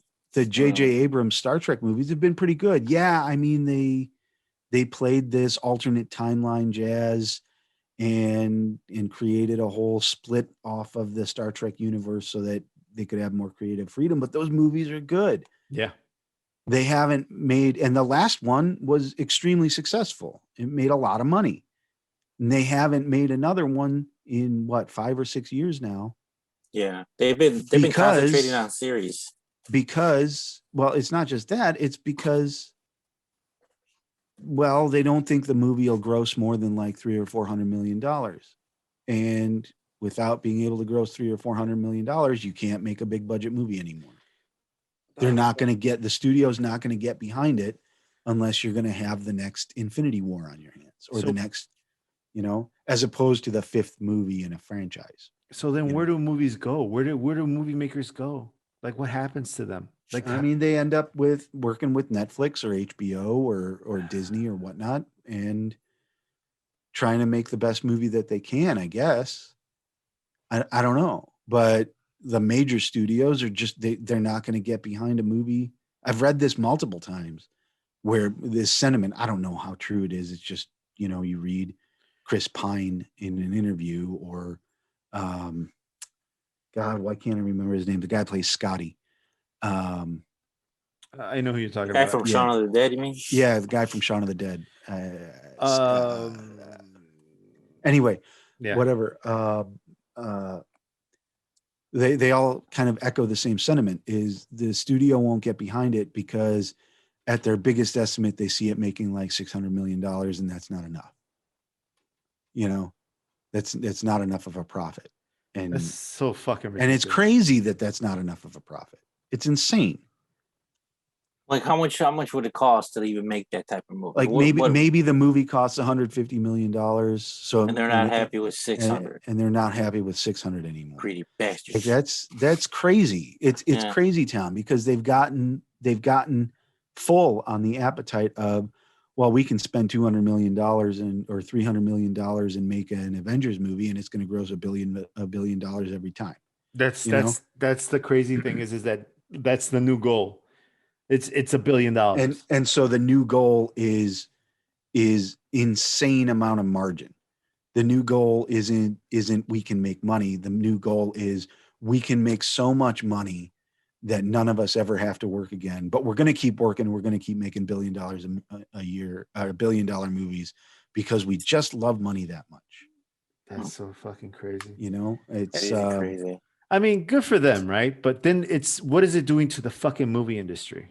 Right? It is choking the shit out of everybody else. It's killing us. That's what it is. And that's the weird thing is because, I mean, is it really? Look at how many movies get made. Look at how many movies get put out there. They may not get the same kind of bandwidth as the big budget movies, but there are tons of movies getting made. Yeah. And the streaming platforms, Netflix, Hulu, Crackle, all of them, like they go out on a ledge and they take risks with unknowns. Yeah. Like look at Stranger Things. Nobody knew who those people were. Exactly. Look how big it is now. And it's huge. And so, I mean, I'm kind of stepping on my own argument here, but like there still does seem to be plenty of opportunity.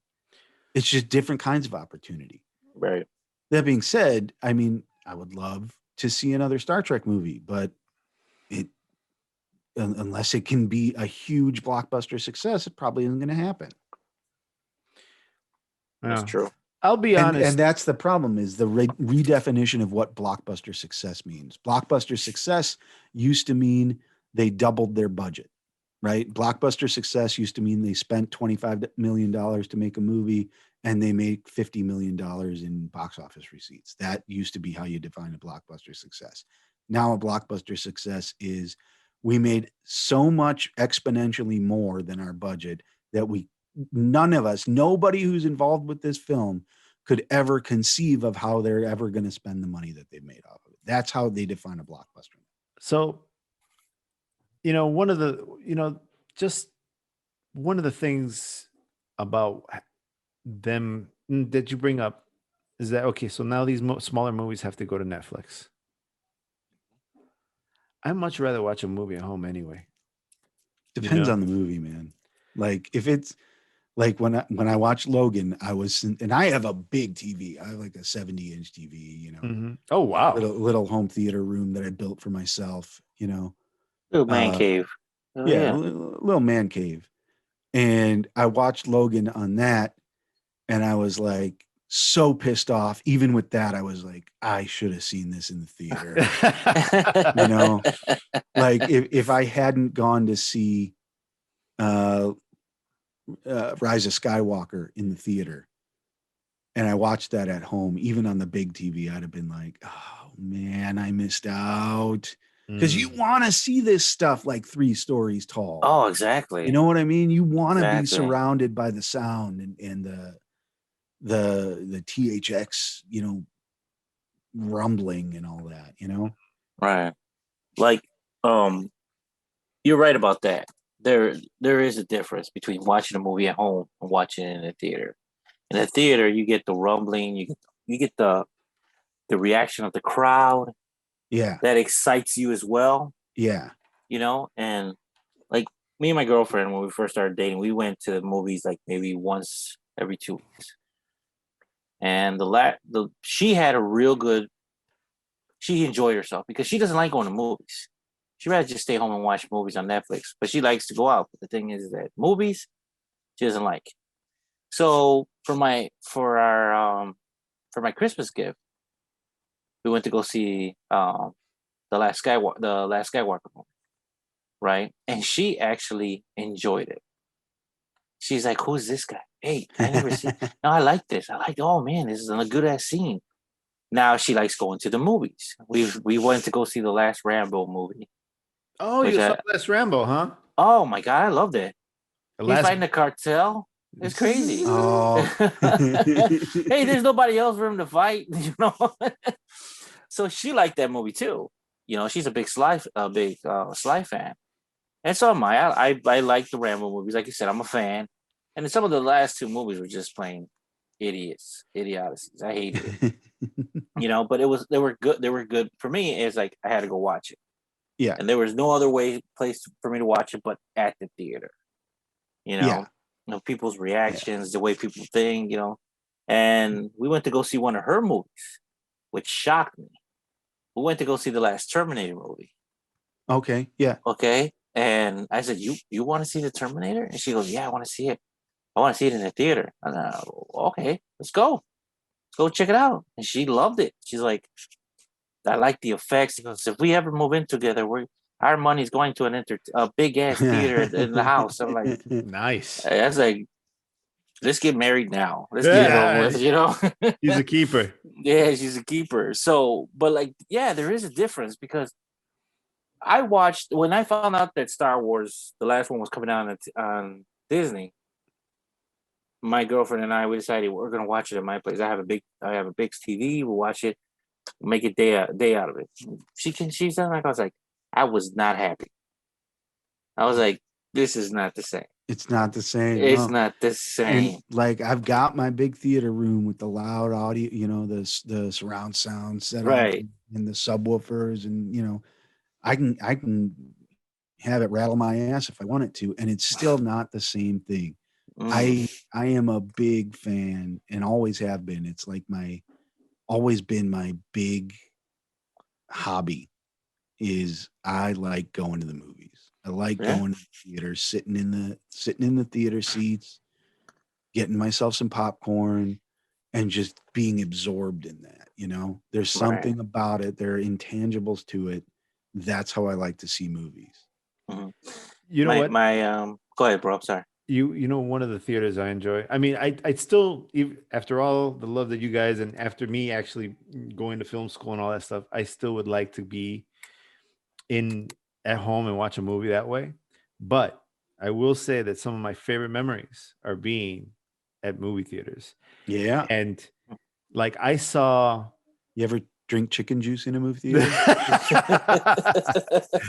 Sometimes with a boba straw.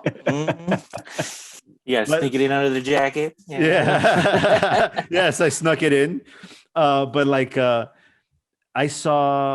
can't remember the name of the theater, but it was a small theater up north on Wells. It was a little movie house, and they used to have movies at the middle of the night. They would have like these kung fu movies or other like small You took film. me to that place one time. You know what I'm talking about? Yeah, we went to go see Was it New Legend of Shaolin? New Legend of Shaolin.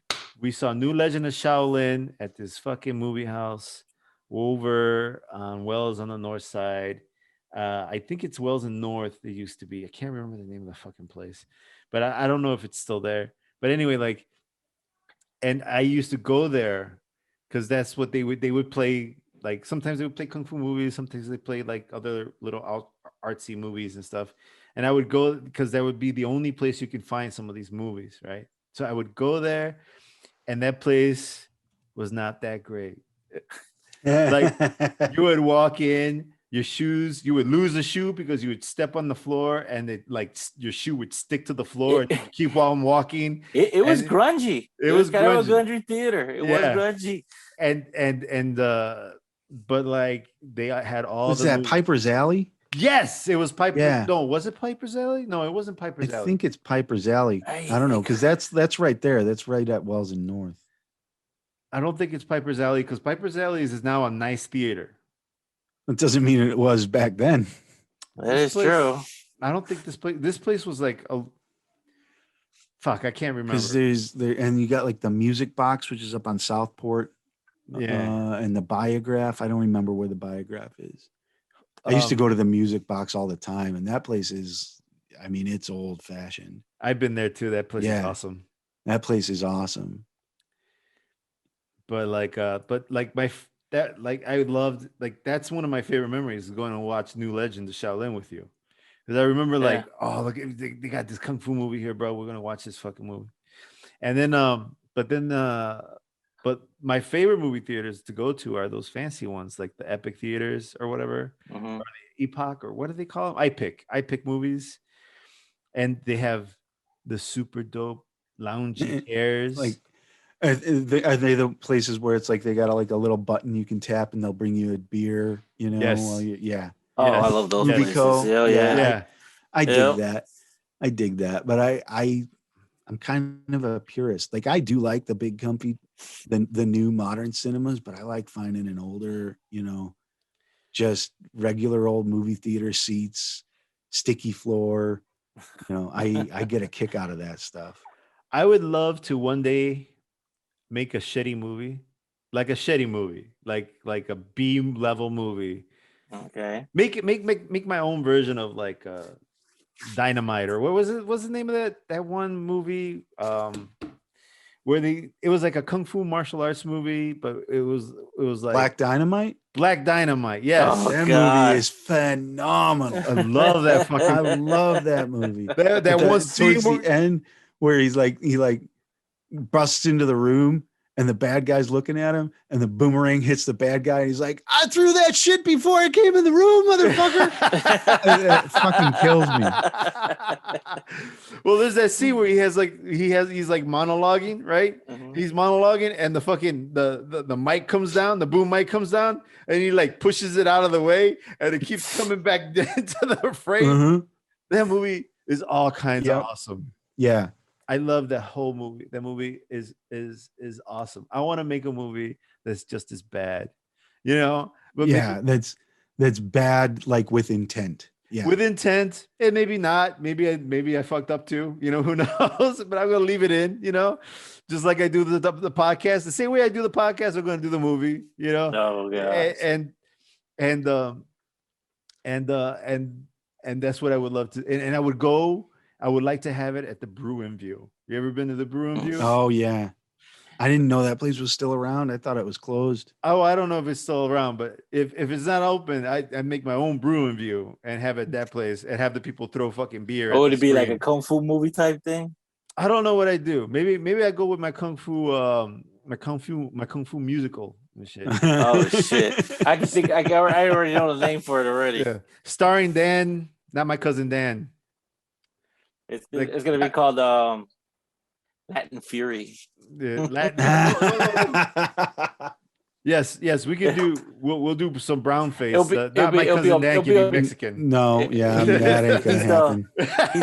He'll be like the albino Mexican that's on the. There you go. There you go. There's no need for makeup. There he is. The albino Mexican. There you go. Mexican.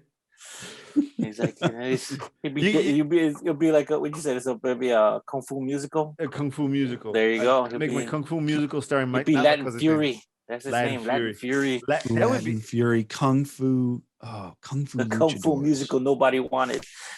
It'd be like Kung Pao Enter the Fist, but Kung Pao is a great movie. I love that movie. It would be like that with the squeaky shoes. I love that movie. Yeah, it would be like that, except with music. It's starring you, Dan. You would be my star. This is it's a horrible recipe, but let's go with it. It's a big commitment, bro. Can you handle it? Sometimes you got to make the meatloaf, even if you fuck it up. I guess. Sometimes if you fuck it up, you still got to serve it, right? Yeah. Right? In that case, it's no longer meatloaf. It's just ground meat, ketchup. Put some ketchup on it. Everything tastes good. Oh yeah. Put it between a bun. It's a burger. So that's what you do with this movie. You just hand out packets of ketchup with every ticket. If it starts to suck, just put some ketchup on it. Yeah, there you go. Just oh god. I have a question for you guys. What's up? All right. Get back to the.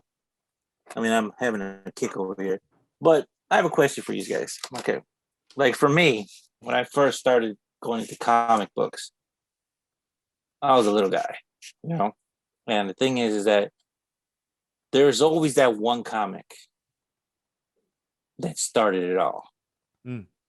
Okay. I would like to know which ones was it for you guys, if you were ever into comics at all. It could have been something else. It could have been a TV show. Well, like for me, what was yours? Mine's was actually an X-Men comic 233, where the Brood entered the scene and they were taking over. They had found a way to infect mutants and to turn them part of the nest, part of the hive. That's what started me. Before that, I collected comic books, wasn't really into it until I got into the X-Men.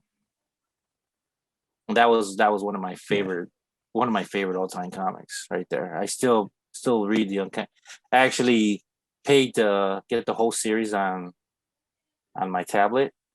So all the older stuff from like the 80s and 90s I have in my tablet. Nice. So yeah, and I keep reading that one comic over and over again. And I was like, oh, the Brood have entered, and it's like, oh, Wolverine actually gets infected. Yes. And these hidden factors fighting the egg. Yes. Yeah, and it's crazy. And it's one of my favorite covers that I've ever seen. Really? Yes. It's a badass cover. It's like he's on his knees with his claws out and he's transformed into the Brood. Yes. It's crazy. And his healing factor is fighting it off. And so on the cover, he's on his knees, he's half turned, and it's like a purplish color on the scene. It's like green. It's fantastic. It's a beautiful cover. One of the first times I ever see him like struggle with something like that. Yeah, he's fighting the Brood infection like it's an infection, like a sickness. Exactly. What about you, Dan?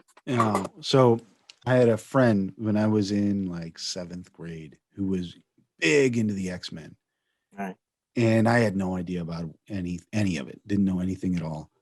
And he let me borrow. He was just telling me about, the characters, and I'm like, I would like to read that. So he let me borrow one of them. I don't remember which one it was, but it was some X-Men comic. And I'm reading it, and I have no frame of reference. I don't know who anybody is. I don't know what's going on. And I remember just reading through, and like the first time wherever. I was like thrown into the middle of something and didn't immediately have the reaction of, I don't know what's going on. Fuck this shit. Instead, I'm reading, like, I don't know what's going on. I want to know everything about these characters. And so from that point, I started picking up, like, I really got into the Wolverine comics. I was reading that. And then from there, I kind of got out of my fascination with like the superhero comics. Didn't last that long. I got kind of out of it. But I started reading stuff like Johnny the Homicidal Maniac. And there's like a couple of indie comics like Milk and Cheese, which was this kind of short run indie comic done by a guy, Evan Dorkin, who went on and he's done a bunch of TV series and stuff. But real wackadoo indie comic. And so that's kind of where my comic sensibility shifted to a certain point. And then I got into the Tick. And yeah. Oh, there you go. There's that cover. That's a beautiful cover. It's a pretty great cover. Yeah. And that was like the last part of the 3-parter. Yeah. So for our viewers, I put on screen the X-Men comic book 234, the Uncanny X-Men, and it's got Wolverine on the cover. But I didn't mean to interrupt. You keep going. You were talking about, what's the name of the guy again? That comic book, Milk and Cheese. It's a real short run. I'd be surprised. It's kind of a cult classic. And there were very that is phenomenal. It's basically I actually read this. This is crazy. It's a crazy comic. It's crazy. It's so crazy as hell. The context is you've got a carton of milk that's gone bad and a wedge of cheese that's also gone bad, and they're just super violent, not kind of crime fighters, but not really. And they were both homicidal maniacs. That's what it was. I absolutely totally recommend Milk and Cheese. If anybody can find them, get them. They were put out by an outfit called Slave Labor Graphics. I got into Johnny the Homicidal Maniac and Squee, which are Yonan Vasquez. Right. And that you know gets you into Invader Zim territory. Oh, I love Invader Zim. Yeah. Yeah. And I do Invader Zim kind of comes out of the same mind as Johnny the Homicidal Maniac and Squee. There's Gurr. Yeah, I love me some Invader Zim, man. Fucking Invader Zim is awesome, dude. For a while, I was going into a lot of the dark comics, and I got into this comic book called Evil Ernie. You ever heard of that? No. I've heard of Evil Ernie. Yeah, it's kind of brutal. It's this guy who keeps hearing. Well, I know you must have heard of Lady Death. Okay. You ever heard of her? She is the one who instigated. Oh, I know Evil Ernie. I know that cover. Yeah, that's Evil Ernie. It's a great book. A lot of gore. But the story is Lady Death is infatuated with a little boy. And the boy is infatuated with her. So he says, if you love me, you will kill everybody. So he starts off killing off his parents. Oh, Jesus. Yeah.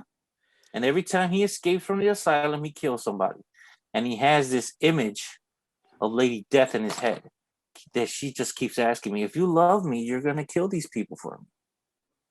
Jesus. And then the whole thing goes off where they find some miracle cure that's supposed to cure him from his madness. The machine actually ends up killing him. And he ends up like that. Half dead necromancer who any person that he touches or kills comes back to life as a homicidal zombie maniac. That's dark, dude. Yeah, it's really dark. You know? And we're looking at the artwork right now. It looks it looks scary as fuck. The one with Lady Death and him standing side by side, It says Evil Ernie Youth Gone Wild. That's the book. That's the main book itself. All these other ones here, that's the series that came after, where half the world is actually dead and Lady Death is actually in our world, and it's a crazy series.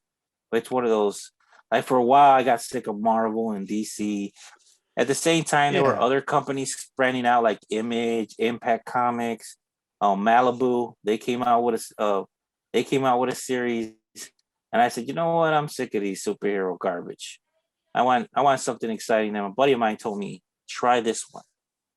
So I started reading it. I'm like, man, this is some real gory stuff. I said, I want the figure.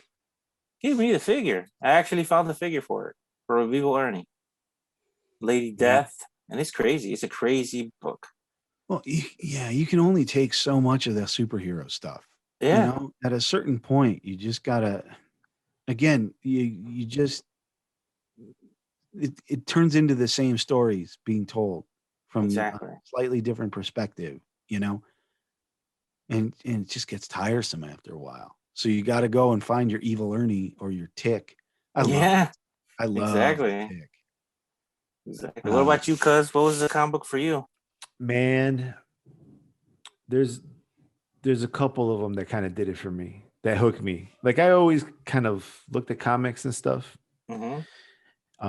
And you know, you of course know that you were the guy who introduced me to comics, and we'd go. Yes, blame me for your sickness. Damn straight, okay. Yeah, you're the one who got me hooked. But the comic one of the first comics that got me stuck was it was, what was it? It was called. It was X Factor. And it starred a character called Dementia. And it was not spelled dementia like dementia. It was like demon chia.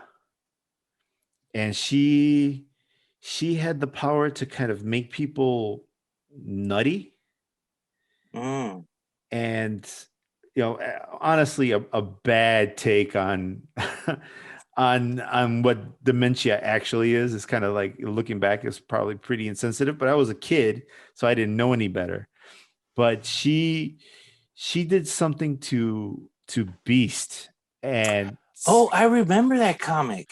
And it screwed with Beast, and I was like, what is this weird world where shit like this can happen? Because like I never even understood that. I never even had the idea that something like that could happen to characters. You know, I knew it was fake. I knew it was just, you know, I knew what I was looking at, but it was so bizarre to me. And then so that kind of piqued my interest. But the comics where I really fell in love with comic books, it was a little bit later. It was when Spider-Man got his black suit. During the Secret Wars. And he got the black suit, and McFarlane was drawing him.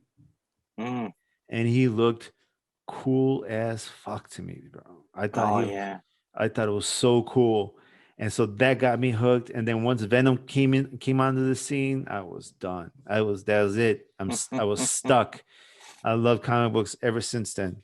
You know, I've been an on and off reader for forever. You know, but I've never strayed too far where it's just like I couldn't come back. You know, but now, thanks to technology, thanks to all the things that we have at our fingertips, at our disposal, I can instead of like buying an issue every week, I can just wait till they collect them all into one volume and then just pour into the story. Yeah, that's what I did. Well, most of the stuff I collect now is all stuff from the 90s. You know, I've gotten series, like volumes of like X-Men, X Factor as well, and X-Force was one of my favorites too. And the one thing that that's one of the reasons like I go to the conventions. That's one of the things I go looking for. I go look for books that are completed, so I could just enjoy the full story. Like I have the Inferno, I have Maximum Carnage, I have Operation Galactica Storm. You know, all those series I got. You know, and I just love reading them. I have like the Death of Superman, the complete all three books, and I have the Nightfall series. That was like Night Quest and all those others, Night's End, and I was like, that's the whole point. That's one of the reasons why I go to the conventions because I know those books are gonna be there.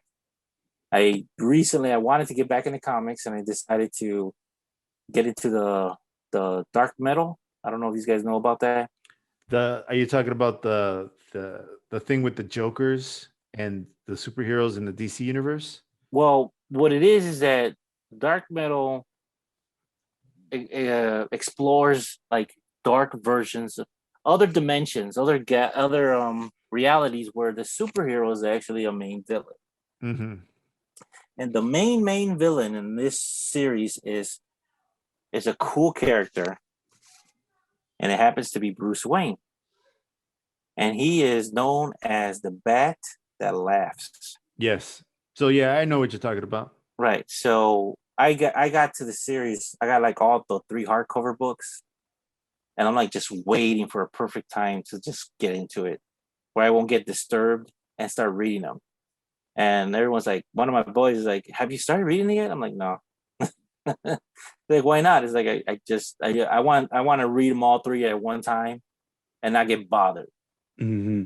And they're like, "Why?" I was like, "I just do. I just think it's a very interesting story how this guy came about. You know, it's like maybe one little bad decision from our reality, from that reality, Right?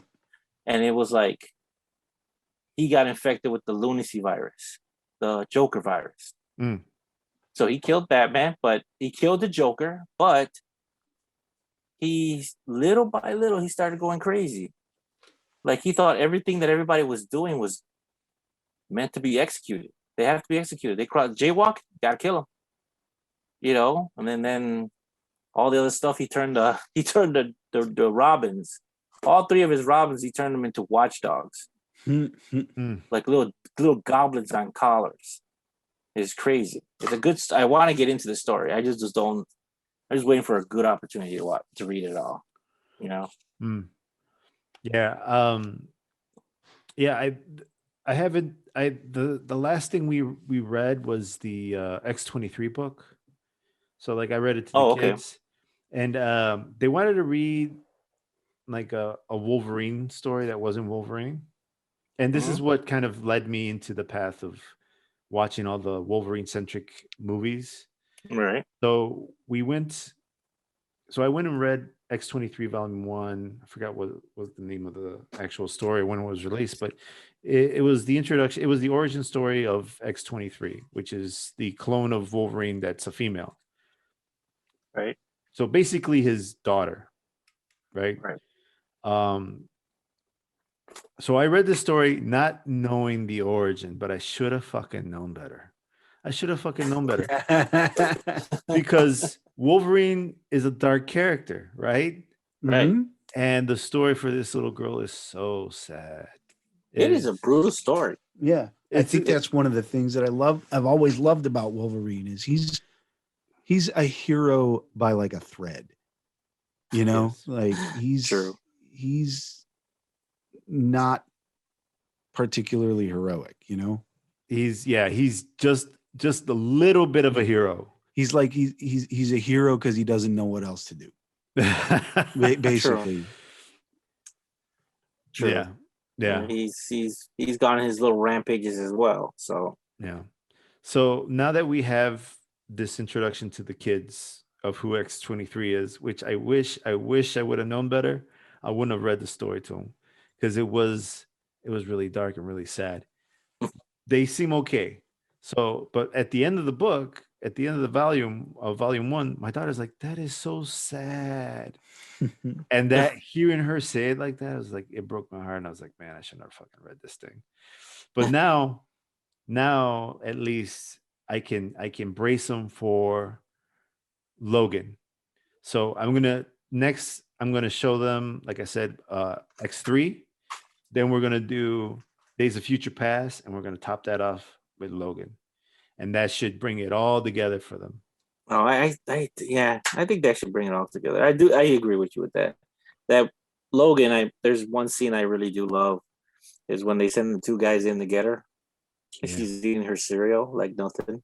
She walks back out, just tosses the head to the guys, and the guy's like, "No, no," and he's like, "You know what? To tell you the truth, I did love that scene, but I just wish, I'm a big like I said, I'm a big X-Men fan." And I think those guys the guys that played the Reavers, they did not do them guys justice. Oh no, the Reavers don't look like that at all. No.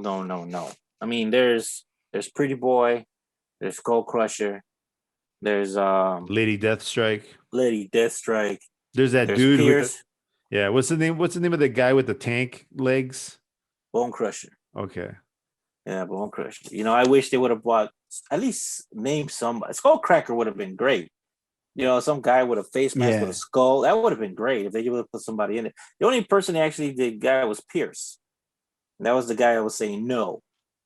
And I was like, who cares about you? Where's Bone Crusher? Lady Deathstrike, somebody, And how you call it? I sort of love that little scene where she just goes butt crazy on all of them, man. And she does some decent moves. I was like, man, I can't even get my foot back there, let alone what she's doing. And I mean, all in all, that movie was pretty good. Yeah, that movie is fantastic. Yeah, it is pretty good. I like that. Days of Future Past was also great. I did like that movie. And X-Men 3, I really just liked it because they had my boy Beast in it, and that's pretty much it. Yeah. Oh yeah, he's in that, right? Oh yeah, I think they picked the right guy too to play Beast. I think that was a pretty good choice. Yeah, what was his name again? I forgot his name. It's the guy from Frasier. From Frasier. I can't remember. That played Beast? Yeah. In the third X-Men movie. Kelsey Grammer? There you go. Grammer. Yeah, yes. Kelsey Grammer played Beast. Kelsey Grammer was Beast in the third X-Men movie. And he was a great Beast too. He was a great Beast. I missed that movie, maybe. Huh. I'm gonna have to go back. Yeah. Yeah, he was like at first he was like a representative for mutant something with the president. So, and then he was actually all blue and had his suit on and everything. And the mutant that they were talking about was a mutant. I know you're a big fan. You're a big fan of X Factor, Leech. Yes, I remember Leech. And it was a mutant that can take away your powers, make you human. Well, and I think he's not a mutant. I think he's Inhuman. Was he an Inhuman? I think. Well, I don't know. I think I know they ended up hanging out with the Inhumans, but yeah, I know who Leech is. Right. So Leech, they were trying to get a cure out of him. Apparently, his blood or something synthesized can cure mutancy, and that was the thing. That was the whole point of the movie. Yeah. And when he reached to shake his hand turned back to normal. And Kelsey Grammer was like, It's been a while since I've seen my hand human, That's crazy. But at the end, when he was fighting, he played that part to a T. He was perfect. He was perfect, talking smart and everything while he's fighting. And at the end, it's like, just do what you gotta do. Just fight. Just shut up. Great movie. I like that one. Let me see. And but yeah, I mean, I call it growing up, back in the neighborhood, I didn't have much money. That. Whatever money I had went straight to comic books. And the truth is that the only reason why I started reading comic books was because that I have dyslexia. I didn't know you had that. Oh yeah, I have dyslexia. I wasn't diagnosed until my sophomore year in high school. Are you serious? Yeah, I see letters backwards. I didn't know that shit. Yeah, that was probably the reasons why my grades were so bad. But at the end of the year, my grades were up. Have you ever noticed that? that's what they noticed. There was a pattern to my so-called madness. Holy shit! I didn't know Oh that. yeah, yeah. Hey, it's not as if I'm. I mean, I got a lot of GIF for it because of that, but I mean, that's what my 8th grade teacher told me. You need to read more. And then the idea of like read comic books is what started it all. So I started reading comic books and I wasn't really into it, you know. So I started like to tell you the truth, my very first comic I ever bought was Transformers, episode 2. Huh. I mean, comic number 2. Okay. Okay. And I really didn't get into it. Yeah, those books weren't great. No, they weren't. So I said, fine. Then when my 8th grade year started and they started telling me you need to do something, you need to do something to pull up your grades. They said start reading. I started reading I got the X-Men comics because I saw that issue where it's like Colossus versus the Brood, and I said, who is that metal guy? I want to know who that is. I bought that, and I bought like other comic books like Spider-Man and something like that. And I was so focused on the X-Men. I read that book. I could tell you the honest to God truth. I read it, finished it, went to the other comic, went back to the X-Men to read it again the same day. So, yeah, I mean, getting into that was like one of the best things. They're one of my better decisions when it comes to reading. So, and my daughter, like I didn't know if I told you this, but she's into this stuff. Yeah. My daughter, and she actually was an internship for DC Comics. She actually has the autograph of you talked about that. You guys talked about him on your voice actors. The guy who played Batman. Kevin Conroy. Oh, Kevin Conroy. Wow. Yeah. That's awesome. And the artist at the time. I don't know who that guy was, but she got the signatures of both people, both those gentlemen. It's one of her awesome. prize collection. If you ever check her YouTube channel, she does like Sin's Workshop. She actually does book reviews and stuff. You'll see her wall is just pure books. You know, I'm grateful that she's into stuff like that. You know, you want to give her a shout out on the I have. Go ahead. She has Sin's Workshop at YouTube.com. I mean, YouTube. Just look up Sin's Workshop. You'll see her there. She does a lot of book reviews. She recommends books. She has books discussions. So if any of you guys have a chance, look her up. Cool. So, man, you know, I didn't know this, and I want to kind of talk about this a little bit, and if you're cool with it. What's that? But I never knew that you had dyslexia. This is the first I ever heard of it, and I remember people giving you a lot of shit. Yeah. Growing up. And I always wondered, like, why the fuck are they always giving this guy shit? He always getting shit for nothing, you know? Mm-hmm. And now now that I know this, it almost seems unfair that they fucking did this shit, that people would give you so much grief growing up. Right. Well, like I said, it's like,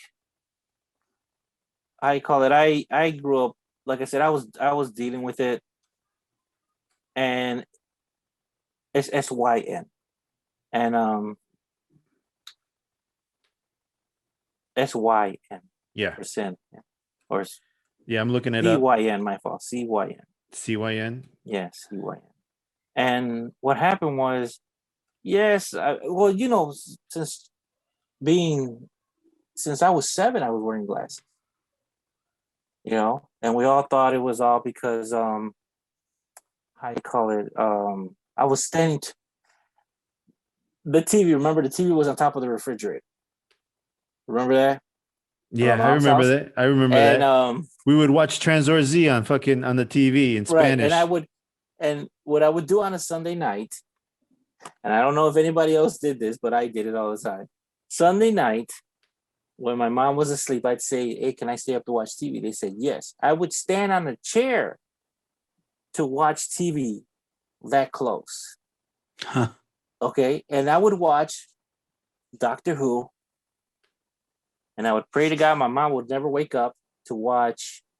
I would watch Benny Hill. Okay. Benny Hill. Betty Hill. So when I started when I started my third grade at St. Ludmilla, I was already wearing glasses. We're gonna edit out St. Miller.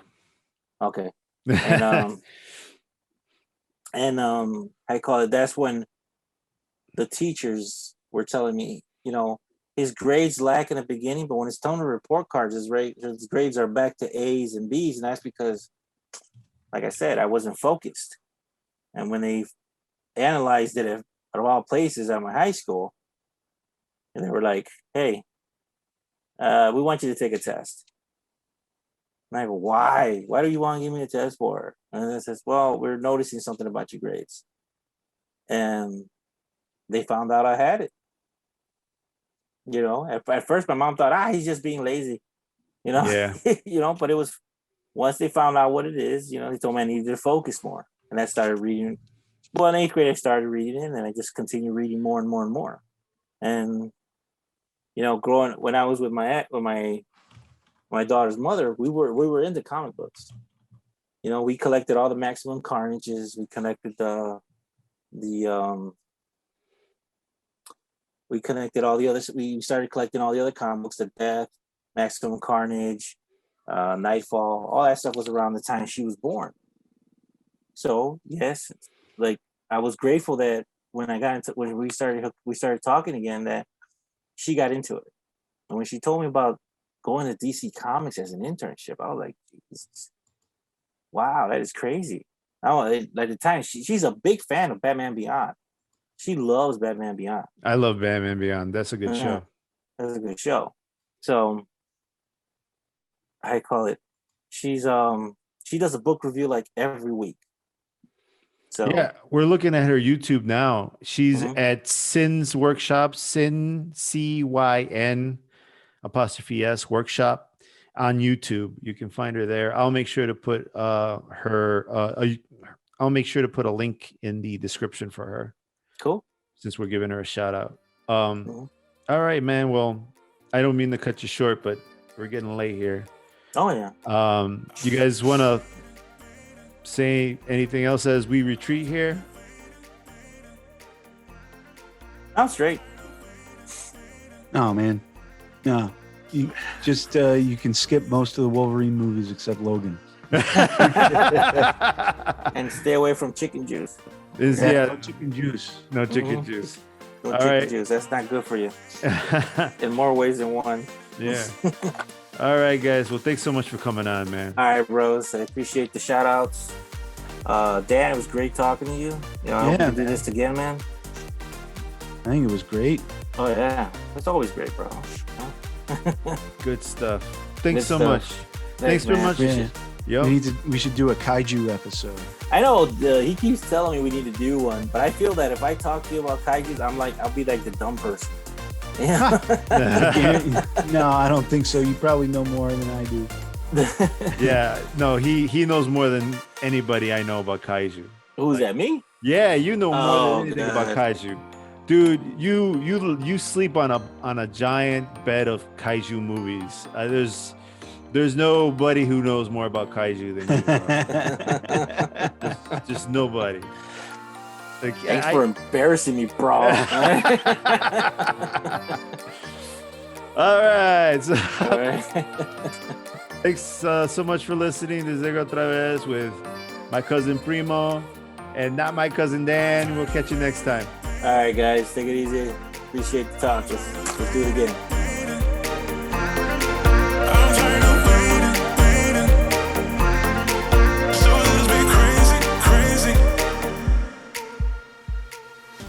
The song you're listening to is called Tired of Waiting by Hallman, and you can find them over at Epidemic Sound. Yep, we got deep into it, man. We got really deep into the nerdum. I hope you guys enjoyed this episode. Yeah, as always, you know that I am all about this nonsense. Make sure you head on over to theflowrollpodcast.com so you can check out all our content and get yourself some merchandise.